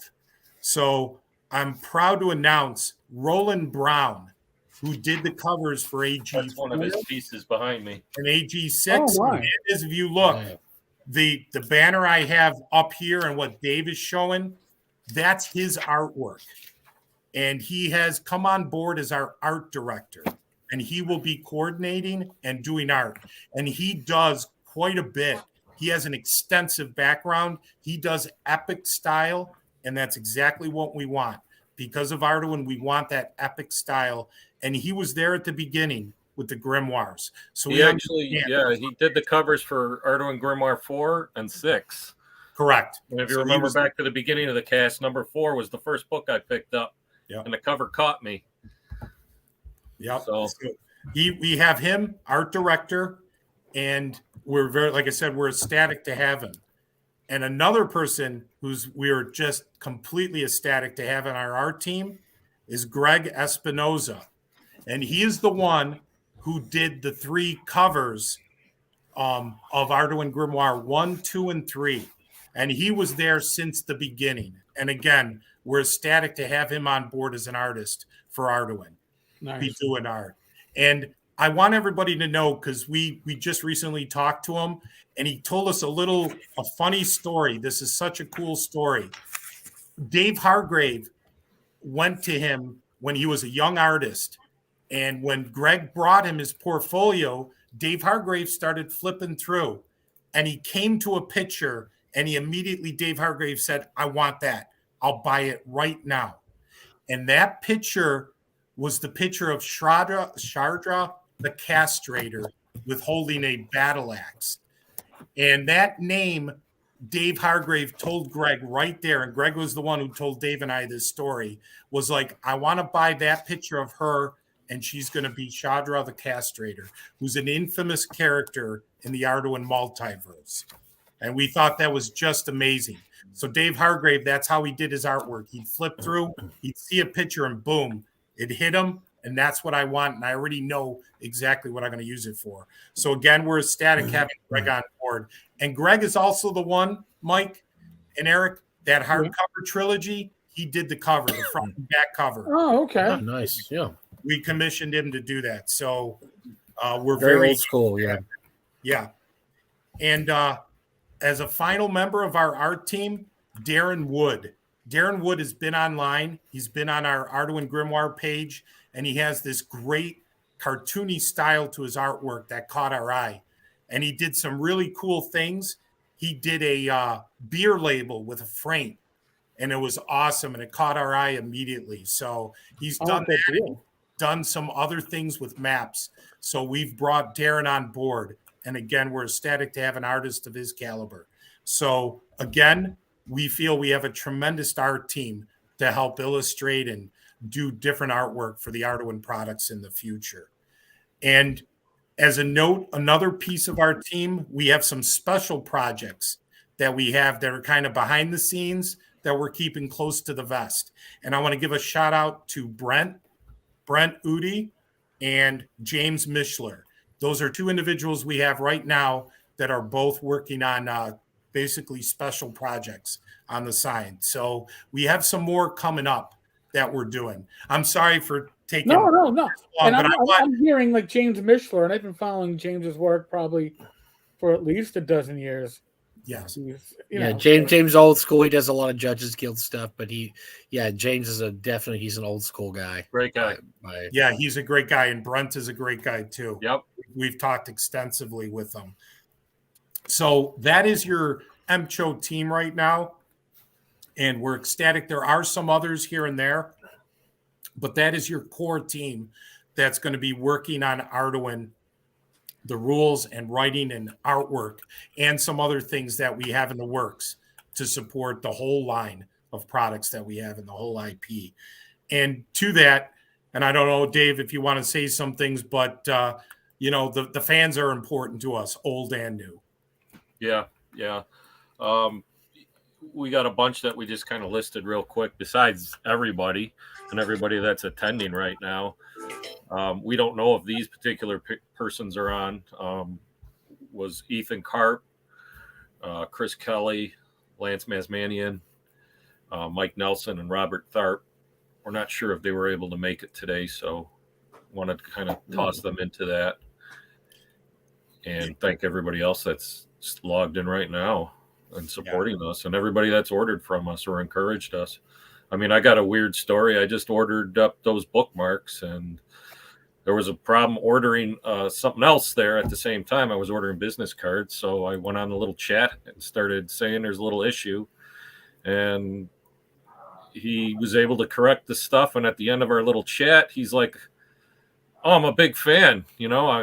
I read that the Resurrection's on," and I'm like, "Am I reading this right?" So that caught me off guard there. So that was kind of cool too. Yeah. And everybody Dave just mentioned are a lot of people that were there that knew Dave or played with him, were close. So we wanted to kind of highlight the people that were there at the beginning, and there's a lot of others. So, I sometimes, we don't want to drop too many names because there's a lot of other people we've talked to, and we appreciate a lot of new people, a lot of people from the past that have been with us. And, we appreciate them all. We appreciate everybody. We appreciate Eric and Mike, you guys giving us the time to say hello. And there's one last group of people I'd like to say thank you. Some industry people. I'd like to shout out to Dwarf, as he's known, and he's contacted us about Midwest Gaming Classic. He's also involved with GaryCon, but he likes to go by Dwarf. He said that if you say Dwarf, people in the industry will know who he is. Josh, who's doing GaryCon, doing a lot of the vendor stuff with GaryCon. He reached out to us and through Dwarf, and he's also involved with the Midwest Gaming Classic. Tom Tullis from Fat Dragon Games. And Eric, I know, look at you guys. I know. I love him, but I have to rub his head for good luck. But that's Tom Tullis has been great. We've had good discussions. Like I said, he's running 4 Arduin inspired games at GaryCon. He's been very good with us, give us really good advice.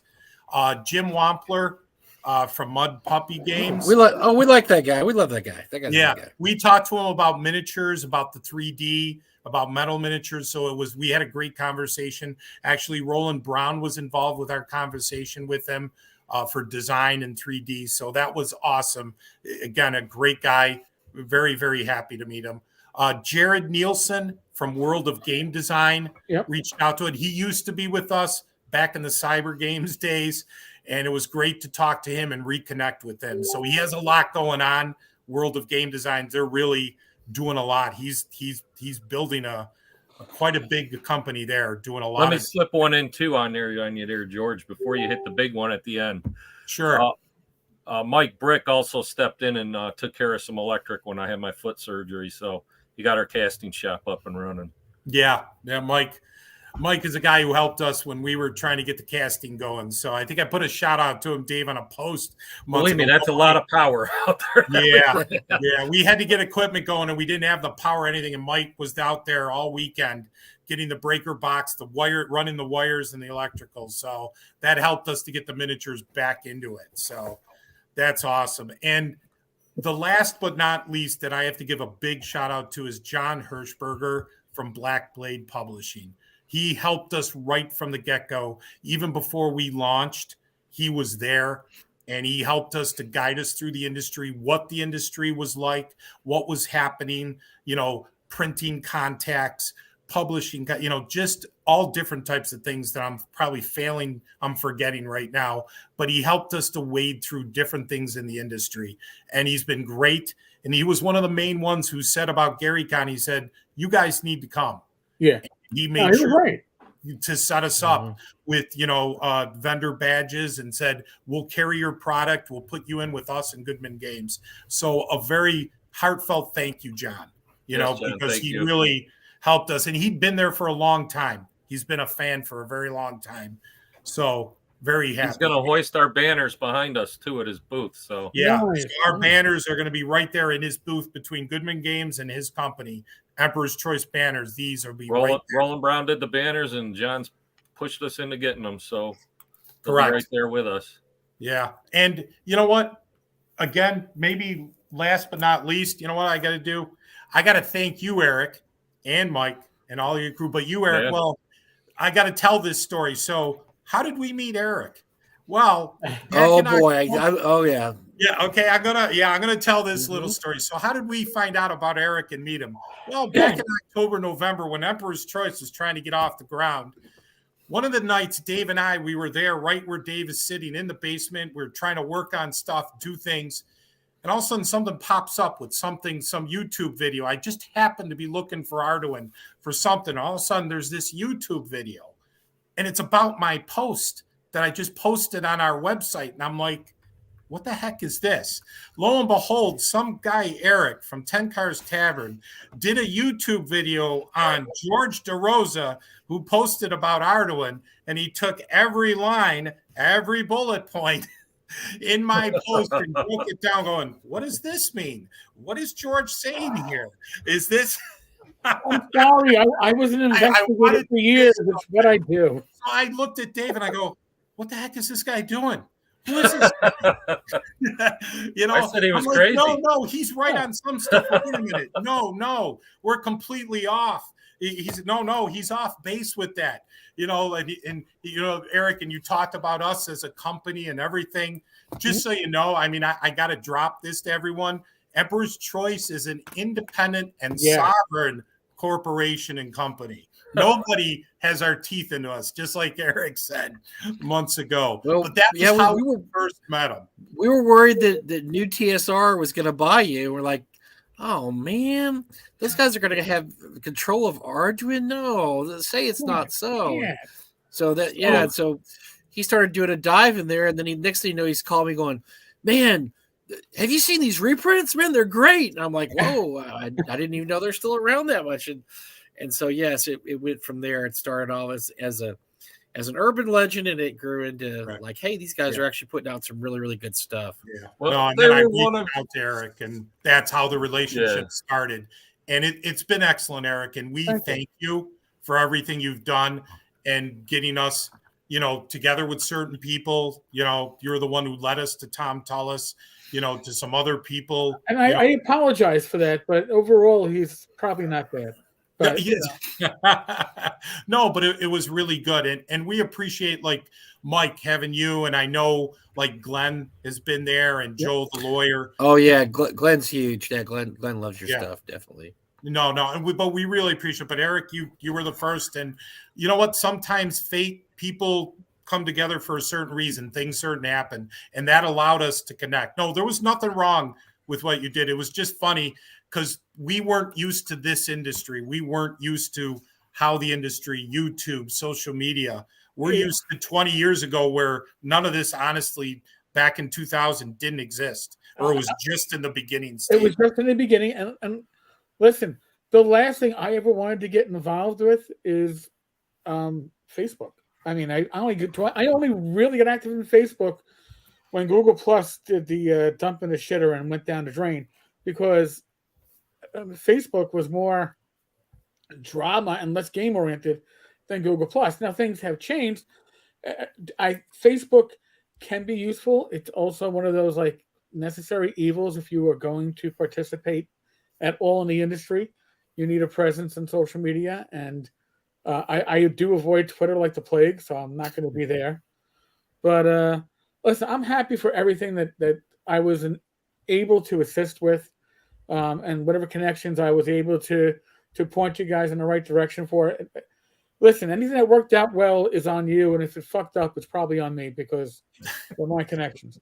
But you guys really are, with the two of you, with your company, I saw very passionate individuals with an amazing IP that, you know, it's like, you know, you just woke up from a long-term slumber and the world has changed. And you were right, the world had changed. And one thing I am good at, it's my curse and it's my blessing, is I call shit as I see it in this community, and I've earned a huge number of loyal friends and compatriots and people that will keep me updated on everything, which is how pretty much I found out about your like, hey, Arduin is coming back. Went, you're fucking shitting me. Went, oh wait, no, this is cool. Because I have a large number of people who will, you know, I can't keep on top of all this on my own. So I can't thank everybody by name because I would miss like 90% and only name 20. So that's how many people really reach out to me to keep me up to date. And there are people that I call out on their shit, but I don't call them on their shit because, you know, it's shit. I like you here. I'm calling you on your shit. Fix your shit, and you know, be a productive member of this community. Don't be a shitty individual. I dealt with that as a cop and as an internal affairs investigator on both sides. I've dealt with a lot of that. I don't like to see it in my community, so I will call it. And again, it makes me a lot of friends, and it makes me some very angry individuals that, you know, I guess I rent space. But I could not be happier for the relationship that has grown amongst us, because really, I mean, when you guys are getting closer to getting this system out, anything I can do, I mean, literally, whether it means like, you know, me and Mike we could run a session 0 with Arduin, and I tell you, it's not going to be like the fucking Giant Lands, all right? I don't even want to run a session 0s. I just want to take a book and create a dungeon out of rolling through here and getting the magic gems and the magic sticks and the magic. I mean, there's just so many cool things there. I just want to roll up a random dungeon using the books, because you could easily do that. Yeah, we will. We're going to bring something together, and we'll do a game as we get closer with the system and so forth.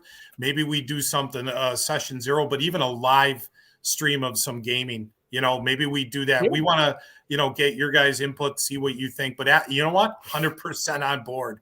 We want to have fun. And like I said, Dave and I, that's one thing. When you get into the business side, you don't get to enjoy sometimes. So sometimes it would be nice to be able to get back into it.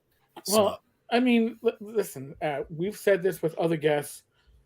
When you come onto this live stream, you come on to Talking Crit, it should feel like you're hanging out at the neighborhood bar. It should be that relaxed. You're telling stories. You're talking about stuff. Hey, by the way, did you hear that? If you leave this, especially if you're one of our listeners that are live, that have been participating, if you leave this and you felt like you were with us, then we've all done something right. But when we end this, if we end this with the so when are we all getting back together again? You know, we really did something right, because it means that everything was kicking. So now there were questions in the chat that we haven't addressed, and one of them was, and they're all kind of, it's all from James, so they're all kind of, are you going to take third-party submissions? Will there be a third-party license? people are going to want to participate. Right now, I'll address it and Dave step in, if there's anything. Right now, we want to keep Arduin solidified under one roof, and we don't want to divide our fort with Arduin. And I'm being completely honest. We don't want to do third-party licenses. One of the reasons we stayed away from OGL and any of that type of stuff. We want Arduin to initially come out solid on its own 2 feet. Does that mean we won't do it in the future? No, we could possibly look at that. But right now, we want a core team that will develop and put Arduin, just like the D&D, you need that core out there. You could have a million different variations, but Arduin has always been the supplement. It's never been if you want to play Arduin, I want somebody to say, I want to play Arduin. Here's Arduin. You can play it from start to finish. You can make a character. You can run it. You can do it. So what I would say to that question, and again, Dave, step in if there's anything, we're not going to do licensing. We're not going to do licensing. Hence, one of the reasons why we've moved 2 and 3 to legacy product. The old product, the Arduin Grimoires is there. We support that. Use it. We're fully on board. But the new system is going to be the system, and we don't want to divide our fort. We don't want confusion. Yeah, we don't want confusion. We don't want people saying, well, I play Arduin 2 and that's better. I play Arduin Eternal. I play old school. And that's great. Go for it. But the one we're going to support is the new one that we're doing. Yeah, that's what we're doing forward. And again, people can question us about it. We feel strongly because we honest to God, we deliberated and we went back and forth. Do we do OSRIC? Do we do old school essentials? Do we do 5e? Do we do, something completely different? And we kept knocking our heads, talking to people, going back, forth. And it's like, we kept coming back to this. And when your gut keeps pointing you someplace, more than likely, that's the thing to do. So we came to this, and it's work. It's tough. We don't want to spend years doing this, but it's the right way. To me, it's like when you do a meal. It's tough to make a meal from scratch, but it's really good. What's the easy thing? I'm going to pop out and go through the drive-through, and I'll be back. But it's crap for you. Where the home meal, what you make, is more long-lasting and it's more rewarding. So that's my answer to that. Again, apologize. Don't mean to be so long-winded. Well, here I'm gonna throw out a possible for James. James, when the system comes out, if you really enjoy it, just be a super fan. Do a good fanzine, that's supportive, and put it out. If you're gonna do it, if you're not making money off it, that's what people do to support what they love. All right. And I basically, this looks like, with Emperor's Choice, the IP needs to stay within that area until they get a full hold on it. And they've got their core team. So I'm sure once stuff starts coming out, maybe they'll be up for people to maybe pitch ideas. But you have so much material from the original that has to be brought up to the modern game that's going to be coming out. I don't know how much in the way of your pitch is going to be able to be pitched. I mean, unless you have material from Dave that we don't know about, which would be interesting. Yeah. I guess the analogy I could go is look at OGL didn't come into being until 3rd edition D&D. Is that correct? Yep. 3rd or so. It would be like us, like D&D licensing the white box right off the bat. Like, here's 1982. We're going to license this.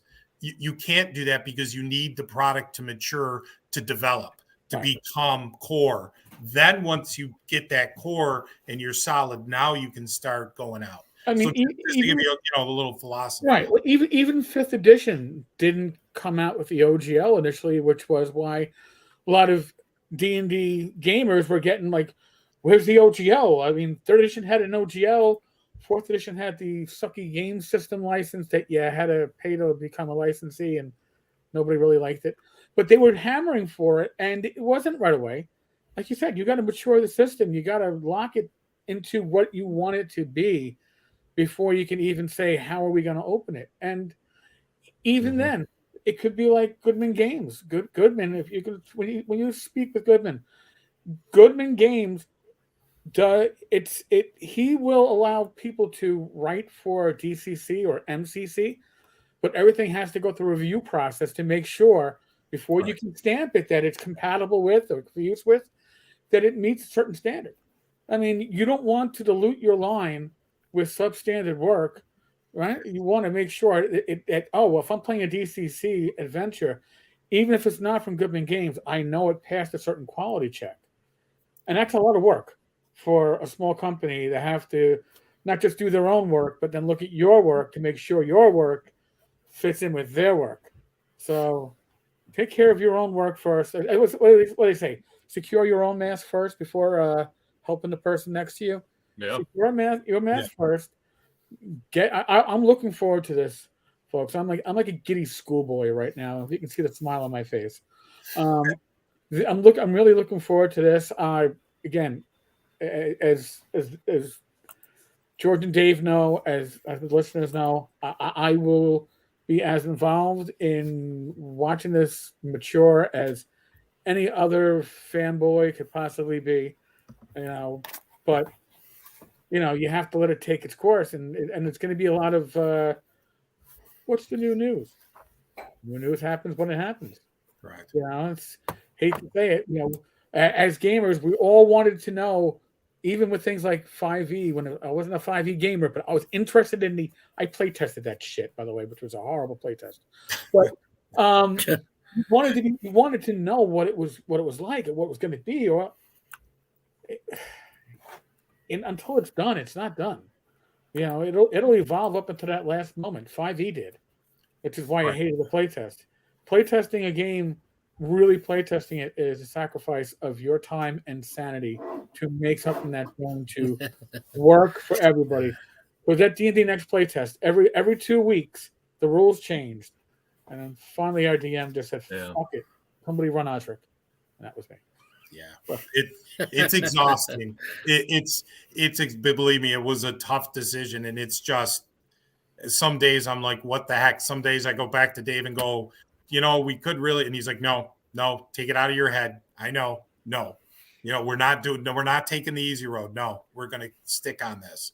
We're going to go through it, because sometimes it does get depressing. You look at it and I'm referencing 3-4 different systems, all the books, digging, looking at his notes and trying to figure, okay, is this going to make sense? Bringing it to the team looks at it, and it's quite a project. You'd think making a system it's not. There's so many variables, and every time, you think you have one thing, doing the races, and it's like, oh, and there's another thing. Oh yeah, we got to worry about movement. Oh, we got to worry about this. Oh, what about their vision? What about that? What about this and that? And it becomes quite a bit. But again, as you do it, when you see it progress, it becomes rewarding. It's like, okay, This is what it's about. The passion comes back, and then it starts driving you. When you see all the races, in there, then you start seeing the classes, and you see the system, the combat system. Like I said, Jason with his unbelievable crit analyzer to see how many times we get crits, how the crits look. And then it's like, okay, this is cool. This is coming out. So it is rewarding. It's tough, but it's rewarding. So a lot of enthusiasm too from the whole team. A lot. That's what you need when you have a team they're all hitting the bricks together, and those feet are all in rhythm, with each other. Then it starts hitting, and that's it's not a quick process. And I can guarantee the viewers here that between myself and Shadow and probably one or two others, we will be on top of everybody at Emperor's Choice to pull out whatever information we can get out to you, because we're going to be nosy fucks and we'll want to know, and we know you all will want to know. But you as fans, you're going to have to realize that you're not going to get all the information that you want to know in the fashion and time frame that you want to know. It sucks. I'll toss you one more little nugget. the coveted Arduin Continental map that was commissioned, I don't know, 15 years ago to be painted, and only the upper quarter of it was ever painted, is about 50% completed as far as painted now. Oh, nice. I'll probably have it by the summer, and then we'll start lettering it. So that'll probably come out the same time as the core books. Yeah, I forgot about that. Yeah, we have the whole continent map, which Arduin is in. It's coming and that's completely based off of Dave Hargrave's final iteration that we believe it is, Continental map, which is what's in the World Book, by the way. But the difference here is I've spent hundreds of hours under loops and magnifiers and different types of equipment to figure out the actual lettering that has faded from oblivion. And I've rescued about 90% of it so far. Oh, damn. Dave Hargrave had, and there's a lot of names on this map, a lot more than the Arduin country map. Yeah. And unfortunately, Dave Hargrave used a lot of red ink, which is horrible to, to stay in existence after time. It's like, But Dave, again, I'm sorry, pointing the right way. Dave did a tremendous job. He's been going through it hours and hours, huge magnifying glass, interpreting every name that we can salvage. And he's salvaged, like you said, 90+%. Wow. So that'll be another product that'll be coming. Only I had access to a video spectral machine, and I could get it all. Yeah. Uh-oh. Got a little crowdfunding. That's a question I'm surprised that has not appeared yet in the chat, but I'm sure it'll occur to somebody. Is this going to be crowdfunded when it goes live? So Lancer's Rest is not. Okay. That's a definite decision. As far as any future products, possibly. Yeah. We're looking at the core books when we come out with the initial system. We're looking at that heavily to do a crowdfunding campaign. But we haven't made 100% decision. Probably something we'll more look at, Eric, maybe at the end of the year once we see where we're at with everything with the new system and where our goal is and what we're going to reach, and then we're going to make a decision. But that's another thing to us. We've never done that. It's brand new to us. Didn't exist back in the day. Talk to the bald-headed fuck. Oh, I mean, Tom. Tom, yes. Mr. Fat Dragon, talk to him. He seems to have that pretty well under control. He understands the nuances of it. But yes, I'm surprised that Tom didn't pop in just to annoy me. But all right, we'll forgive him. Yeah, absolutely. But yes. Ronnie says that would blow up Kickstarter. It very well might, because as we've discussed, like Arduin has an old school charm, an old school history for people from the old school, but it's been away long enough that it's also going to be new for it. So it's going to kind of fall into both camps at the same time, and that's unique. It isn't often that you have a property that can do both. So it's going to be interesting. STL files. We don't know what the interest is there. I would love to. Yeah. Have them now for the new Frank and 10 Dragons and about 4 other pieces. Yeah. That's probably some another. Are Buddy, some are in STL. Yeah. That's probably another discussion with Tom. Oh, he deals a lot with the that's where Jim Wampler comes into play. Correct. And Jim. Open them. Yeah. From Mud Puppy. We've known Jim and Tom for, I couldn't tell you how many years. I think I've known Jim longer than I've known Tom, but both of them for 6-7 years. I mean, they're both two individuals that are very willing to help others in the community. They don't do it like, it's a zero sum. If I help out these guys over, Emperor's Choice, then that's less money for me to make. No, they're like, if I help these guys, then I have people that I can maybe in the future help. They can help me, or they'll help somebody else. It's good karma going down the line. And even Tom, we make fun of Tom. And we do that because Tom makes fun of us. It all works out fine. But Tom is one of the, honest to God, as much as I say bad things about him, he's one of the nicest, most giving individuals of his time in this community. Mm-hmm. And yeah, very much so. He's been awesome to us. He's great. He's been really good, really good. So no, we're going to explore all types of aspects. I know I've been trying to look at the chat here as we go. We have things in the works. So some of the things I see some of the people asking, we do have it. Again, remember, we have a couple special projects. So we're looking at a lot of different things. We're looking to do a lot of different things with Arduin to kind of leverage technology and what's out there. So we're taking a look, and we like to do things kind of close to the vest with some things and take a look and see what's possible and not possible, before we step into it. And again, the crowdfunding is another thing. We've had discussions, and we're going to have a lot more about it. And it's something we want to do, but we want to do it right. We'd love, like you pointed out, I think, Mike, with the old school essentials, my God, 5,000 plus people, and they're over $600,000, I think. Yeah. That's amazing. There's a big market. And for a long time, we were told that the retro or the old school market wasn't very big. And that's why people didn't really invest a lot of time or money in it. But there's been certain projects over the past, 5 or 6 years that have just absolutely blown up enough to, it's like the Starbucks thing, right? I mean, whenever you open a Starbucks, all the other coffee shops in the area do well. Well, 5th edition did that. 5th edition, it wasn't just it wasn't just 5th edition that did good. Everybody did good because everybody got back into gaming, and that includes old school stuff like Arduin and other types of old school games.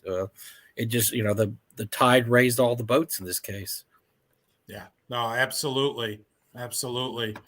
And I noticed Earl Otis did the box covers for the old school essentials there. Mm-hmm. So, and I know somebody in the chat asked about Earl Otis. Yes, we're very aware. And he did the original Arduin cover, and there's another artist there called Michio that we're very aware of too. So we may have some plans in the works too. So maybe we can get a hold of them.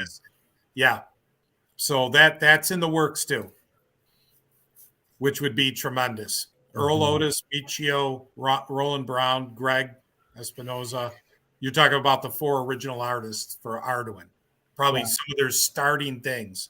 And Michio, when he did Blizzard, when they did the first Diablo, if you look in the manual for Diablo, there's a thank you to Dave Hargrave. Really? Yeah, and there's outright theft of Arduin at the game, as I'm told. Wow. They stole Doomguard in level 10. We did send them a letter at one point. We didn't. And they never responded to us. No, they responded. Or did they? I don't remember. I don't know if they did. I don't think we followed up on it. So yeah, we let it go. So another interesting story. It's amazing the connections and the things you remember from back in the day. So, and we have a couple other surprises we haven't talked to about. We were at Gen Con in 2000, and we've got some interesting things to talk about and show when the time comes. So we definitely want to come back too. So we'll keep going here. We love it. But we want to come back, guys, and we have more, and we want to talk more. And Mike, if you want to delve more into the books, feel free. If you have more questions about the books and what's in there, we're game. We can talk about it. We did a lot with Arduin in the day. Like I said, with Rollmaster, with D&D, we loved it. I'm definitely going to incorporate a lot of this stuff. I'm going to incorporate a lot of stuff into the campaign I'm running now because it's just too good not to. So it's any material that can give you inspiration is good material to me. Yes. James wants to know who did the infamous topless cover. I believe Greg did that. Yep, Greg. And more good to hear from you. Just send us an email there at support@mcho.com. Mm-hmm. Yeah. You see, that's what the audience is supposed to do, right? This is what you want from your fan base: is how can we help? Yeah, yeah, we really do. Yeah, we want the fans to be a part of it because they are a part of it. Arduin doesn't exist unless we have the fans. Amen. And holy, we just dropped under 30 live viewers. We were holding well at 31. That's Mike. I got to say that this That's is good. probably we'll see how the audience builds after this builds up after this goes into replay. But we've been holding on to a large number and an active amount of live stream viewers. Yeah, I can't keep up with reading them. No, it's just like it's just like holy crap. Yeah, I've been trying to keep an eye on it and try to answer, things. I took off the glasses and I missed. There's a lot of Arduin fans. There's a lot of Arduin fans out there. The people that still, that either have heard of it, or the people like me that played it back in the day, or read it back in the day, and they kind of forgot about it. And the people that haven't heard about it at all don't know anything.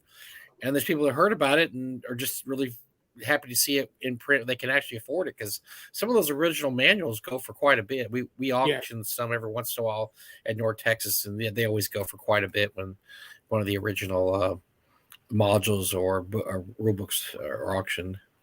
I heard and I saw actually before we relaunched, you had Arduin Trilogies going for $300+ on eBay. The market surprised, was like incredible. Well, it tells you that the market is there. It's just something that, and you guys have been doing it. You came back and found that you had probably your customer base and then some. It had grown when you guys had stepped away, and it's just amazing to see, and it's rewarding to see. I'm happy to see it as somebody who is enjoying. Again, when I first got my Arduin books on eBay, the trilogy, I read it when I first got it, and I enjoyed it, and I didn't read it again because when I went back to it a few years later, my eyes just couldn't do it. I'm not going to borrow my wife's reader. She has one of those big magnifying glasses that she'll put on books like that. I'm like, I can't do that. Those editions are brutal. Yeah. But when you look at the reprint, you're like, oh my God, this is just beautiful. I love it. I can read this in my recliner and not have to strain. It's just amazing. So honestly, anybody who's listening, anybody who's watching, I can't recommend the reprint of the Arduin Trilogy enough. Who did the editing on that? Because I think that they put it together in a way that really flowed better than the original 3 books did. It was a great job in getting the articles in order. Becky Oziecki did that. Okay. She did a great job. They did it. Yeah, it was a good job. Yeah, very good job. Well, God bless, because that believe me, that thing had to be typed. Yeah. There were no files. No. That was well. That's actually a good thing. That's thing. a good thing. That's a good thing, because those old files were tiny print and had all kinds of mistakes. And it's white out. Is much better look. Oh, it's such a much better look. That's what struck me immediately. You can even ask Eric. That's the first thing I noticed was that the layout was great. I could actually read it, which is that's very important when you get to our age. Yeah, when you get some of those old books. Yeah, no, it's oh yeah. Well, we certainly we hit the 2-hour mark and then some. And folks, it's a talking crit, but we didn't have to delve into this week in gaming stupid. Not that there wasn't any. It's always a good week. We don't like having to do those segments. But, I mean, you guys are more than welcome if you want to. No, it's okay.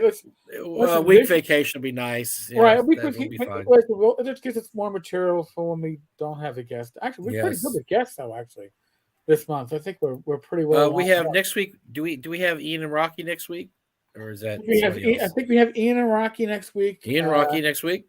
From Silver Bullet Games. I believe the week after that we have our Blackboard documentarian coming up, Griff, and I think after that, God, there's somebody else. I hate to be.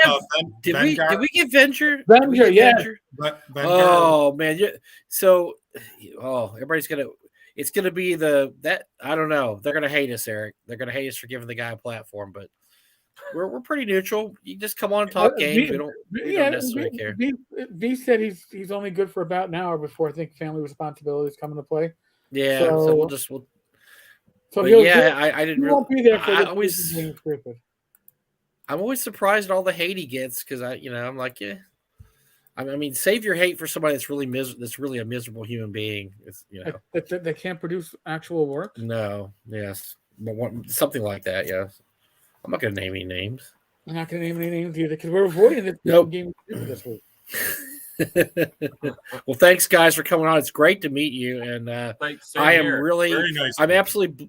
First of all, I was blown away by the stuff that I got for you guys, and then second, I'm just blown away by the amount of work you guys are doing on this. Gee, it's really interesting, Eric, that when you put a lot of good people on a project, that stuff gets done. That's really amazing how that happens, because it sounds like you guys have a huge group of really talented people working for you. Yeah, I can say yes. Yeah, no, they're great. Honest to God, all of them are good people, and they're great with what they do. So, and it's great to have a mixture of some new talent and people who've been there and have done it, and it's just great to see it. And Levi was always a kick to talk to. We just talked to him the other night. Oh, Levi is awesome. Levi was made to do Arduin. I'm telling you, if you've read his stuff, I don't know how much stuff you've read by him, but his stuff just has that really, really quirky, gonzo kind of dark feel that he absolutely was made to write for Arduin. And he's passionate about it. That's the whole. That's the other thing too. Listen, can anybody write something that's gonzo? Sure. Can they write good gonzo? Probably not. Can you write good gonzo and be passionate about it, so that when you talk about it, you're like, oh my god, I gotta, dude, how much is that going for right now? Oh, I missed that Kickstarter. I'll buy it on the aftermarket. I don't care what the price is. I need this because he really enjoys what he does. It just comes out when you talk to Levi. So it definitely does. It does, and he fits in right with everybody. Yeah, and it fits in right with everybody else. Everybody on that team that we mentioned, they all have that passion. It's amazing. So when you talk about everybody being in lockstep, everyone is heading in the same direction, and it's nice. Everybody has their opinions. They have different looks at things, but everybody knows the vision and what we're trying to do. So it's great. And, we do have those moments. We're like, no, well, boom, boom. And we go out, but then when it settles, everyone's on the same page. So it's awesome. We're ecstatic with everybody that we have. So we're looking forward to this. And it was interesting, again, talking just one final note. Yeah, we understand, and talking to some of the industry people, that other people are watching what's happening with Arduin, that there's a vested interest on what's happening. I thought that was an interesting comment, that there's other people watching what's going on with the Arduin IP. I don't think in a bad way, but it's interesting that there's others out there really honing in on what we're doing. Well, because it's an IP that was in a hibernation and has returned. So again, like you said, you have like 1 foot in then and 1 foot in now, and there's very few IPs that legitimately can say that they were off the market for a number of years, and then suddenly they're back, and it's like authentic and still in the hands of the company who's had the IP for over 20 years. That doesn't often happen. No. Usually, if it's not there for a while and it comes back, it's because I bought it in an estate sale or something like that, as opposed to, all right, we have the people who are passionate about it bring it back to you with their renewed passion, and that is something that isn't often seen, if it ever. So I'm happy to see it. I'm happy to do what I can to I don't know, grease the wheels or whatever it is that I do. I have no clue. I just talk a lot and write blog posts. No, it's awesome. But we thank you, and we really appreciate this. Was awesome, and 100% we want to come back again. So this is great. See, Mike, let us know when your new stuff comes out. We're real big about promoting things. So when your new stuff's about ready to roll out, give us a warning, and we will get you on here, definitely. Oh, that'd be great. Thank you. Yeah, and we'll stay in contact, Mike. We'll let you know what develops, with North Texas. We'll see kind of where we're at and what's happening. Yeah, if you can come by, it's a great place to schmooze, man. There's lots of fun stuff going on there. Lots of old school fans, so you'd be very, very well received there. Very well. I've seen of all the cons I've gone to, I have witnessed more deals between publishers or IP holders and publishers than any other convention, because it just happens like they'll just sit at a table and they start talking out. And you're like, I'm sitting here listening to all this. Should I leave? Well, apparently no, but it's like interesting to see this stuff happen. So it's kind of cool. It's a very relaxed atmosphere. So, Gary, you know what? We never got to your question, Gary. I apologize. Gary wanted to know about the World War II game. Sorry. Oh, the World War II game. All right, we wrote that. Wow. 2008 maybe. Yeah. It went through 6 versions of heavy play testing. It is a miniatures based tank game. It is on World War II armored combat at the company scale. And we have the 6 main belligerents tanks all detailed out. It uses a 3D6 bell curve die roll system. Yep. It's fast play. The vehicles are mounted on 2-inch hexes, and the vehicles are 1/160th scale or 1/144th or N scale. They're all about the same, similar. We had a whole line of Sherman tanks done. We had a Tiger tank done, a whole bunch of artillery pieces, some armored cars, some infantry, things along that line. And then, of course, 2014 hit for us, and then we just kind of bowed out. Yeah. So we'll probably bring the game back out and actually publish it. Yeah. Well, that would be a fun thing to play at conventions. Hint, Gary, just a hint. I might not play in the chariot races, but a World War II tank game. Uh-oh. Yeah, I might. So, yeah, good. Gary's saying sign me up. Oh, that's awesome. Yeah, we were. We generally most games we play tested were very large. So yeah, we tend to go nuts. We're doing a play test. We throw 98 tanks on the table. Dave is yelling at me because I'm like, yeah, more. And he's like, we're just play testing. What are you doing? George got upset with one play test scenario that I threw at him. That really ticked me off. Destruction of one Tiger tank, and it was to test a certain thing to see if it held up to historical scenarios, and he'll never forgive me for that. It was like 3 hours of setting up terrain and 5 minutes of destroying him, and that was it. If you don't mind, you guys, let me just tell you this real quick. You know, we don't mean to keep you here with, but we set up a table. We had a table which was, my God, what, Dave, 5 foot by 12 foot. Remember when we had the large table? I'm pretty sure. Yeah, it was 5 by 12. Spent all this time setting up all this terrain, everything, woods, hills, a road, all this stuff, and then I get 4 tanks. I think it was three Tiger tanks, and then there's these group of Shermans on the hill, and it was a historical scenario. It was a historical scenario, and I could tell you what the historical scenario was because I knew immediately after I tried to take half my first turn. So I go to move my tanks up halfway, and then all of a sudden he says, "Stop! Opportunity fire!" and a bunch of 3 Shermans appear on my left flank to hit me. Basically, I don't know if you guys are familiar. It was the what was the guy's name? Michael Whitman, how he was killed. And it was the exact scenario when he got ambushed by 3 by Shermans by close range while him and 2 other Tigers were moving up to engage other Shermans. So all this time, hours to set up, me thinking, okay, what I'm going to do halfway through the first turn, he blows me up and he's like, okay, that's it. Perfect. It worked out. It works. Really? You just did this to me? Sometimes you just got to do that. Yeah. Got to be realistic. But the play test, it tested our system to make sure certain things in the system worked, and it succeeded. So I guess in the end, it was worth it. I wasn't happy about my Tigers getting blown up, but that's the way it goes sometimes. Nice. So, but thank you. Appreciate it, guys. But again, this is awesome. Like I said, I apologize because if you wanted to, we could keep going. No apologies. Listen, here we are at the 2 hour and 20-minute mark. We have 25 people still watching live. Usually at this point, they start dropping like flies. You like poison them with a bug spray. So you guys are great guests.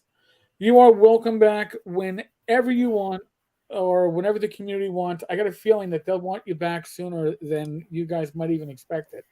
But I'm sure they'll let you know. Awesome. Thank you.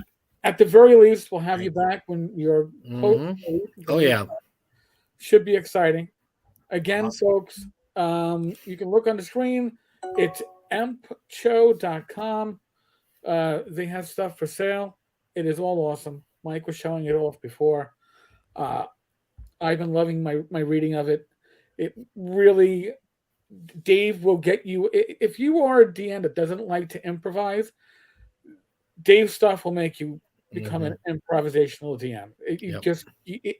It inspires you to be improvisational. So it really is that good of stuff.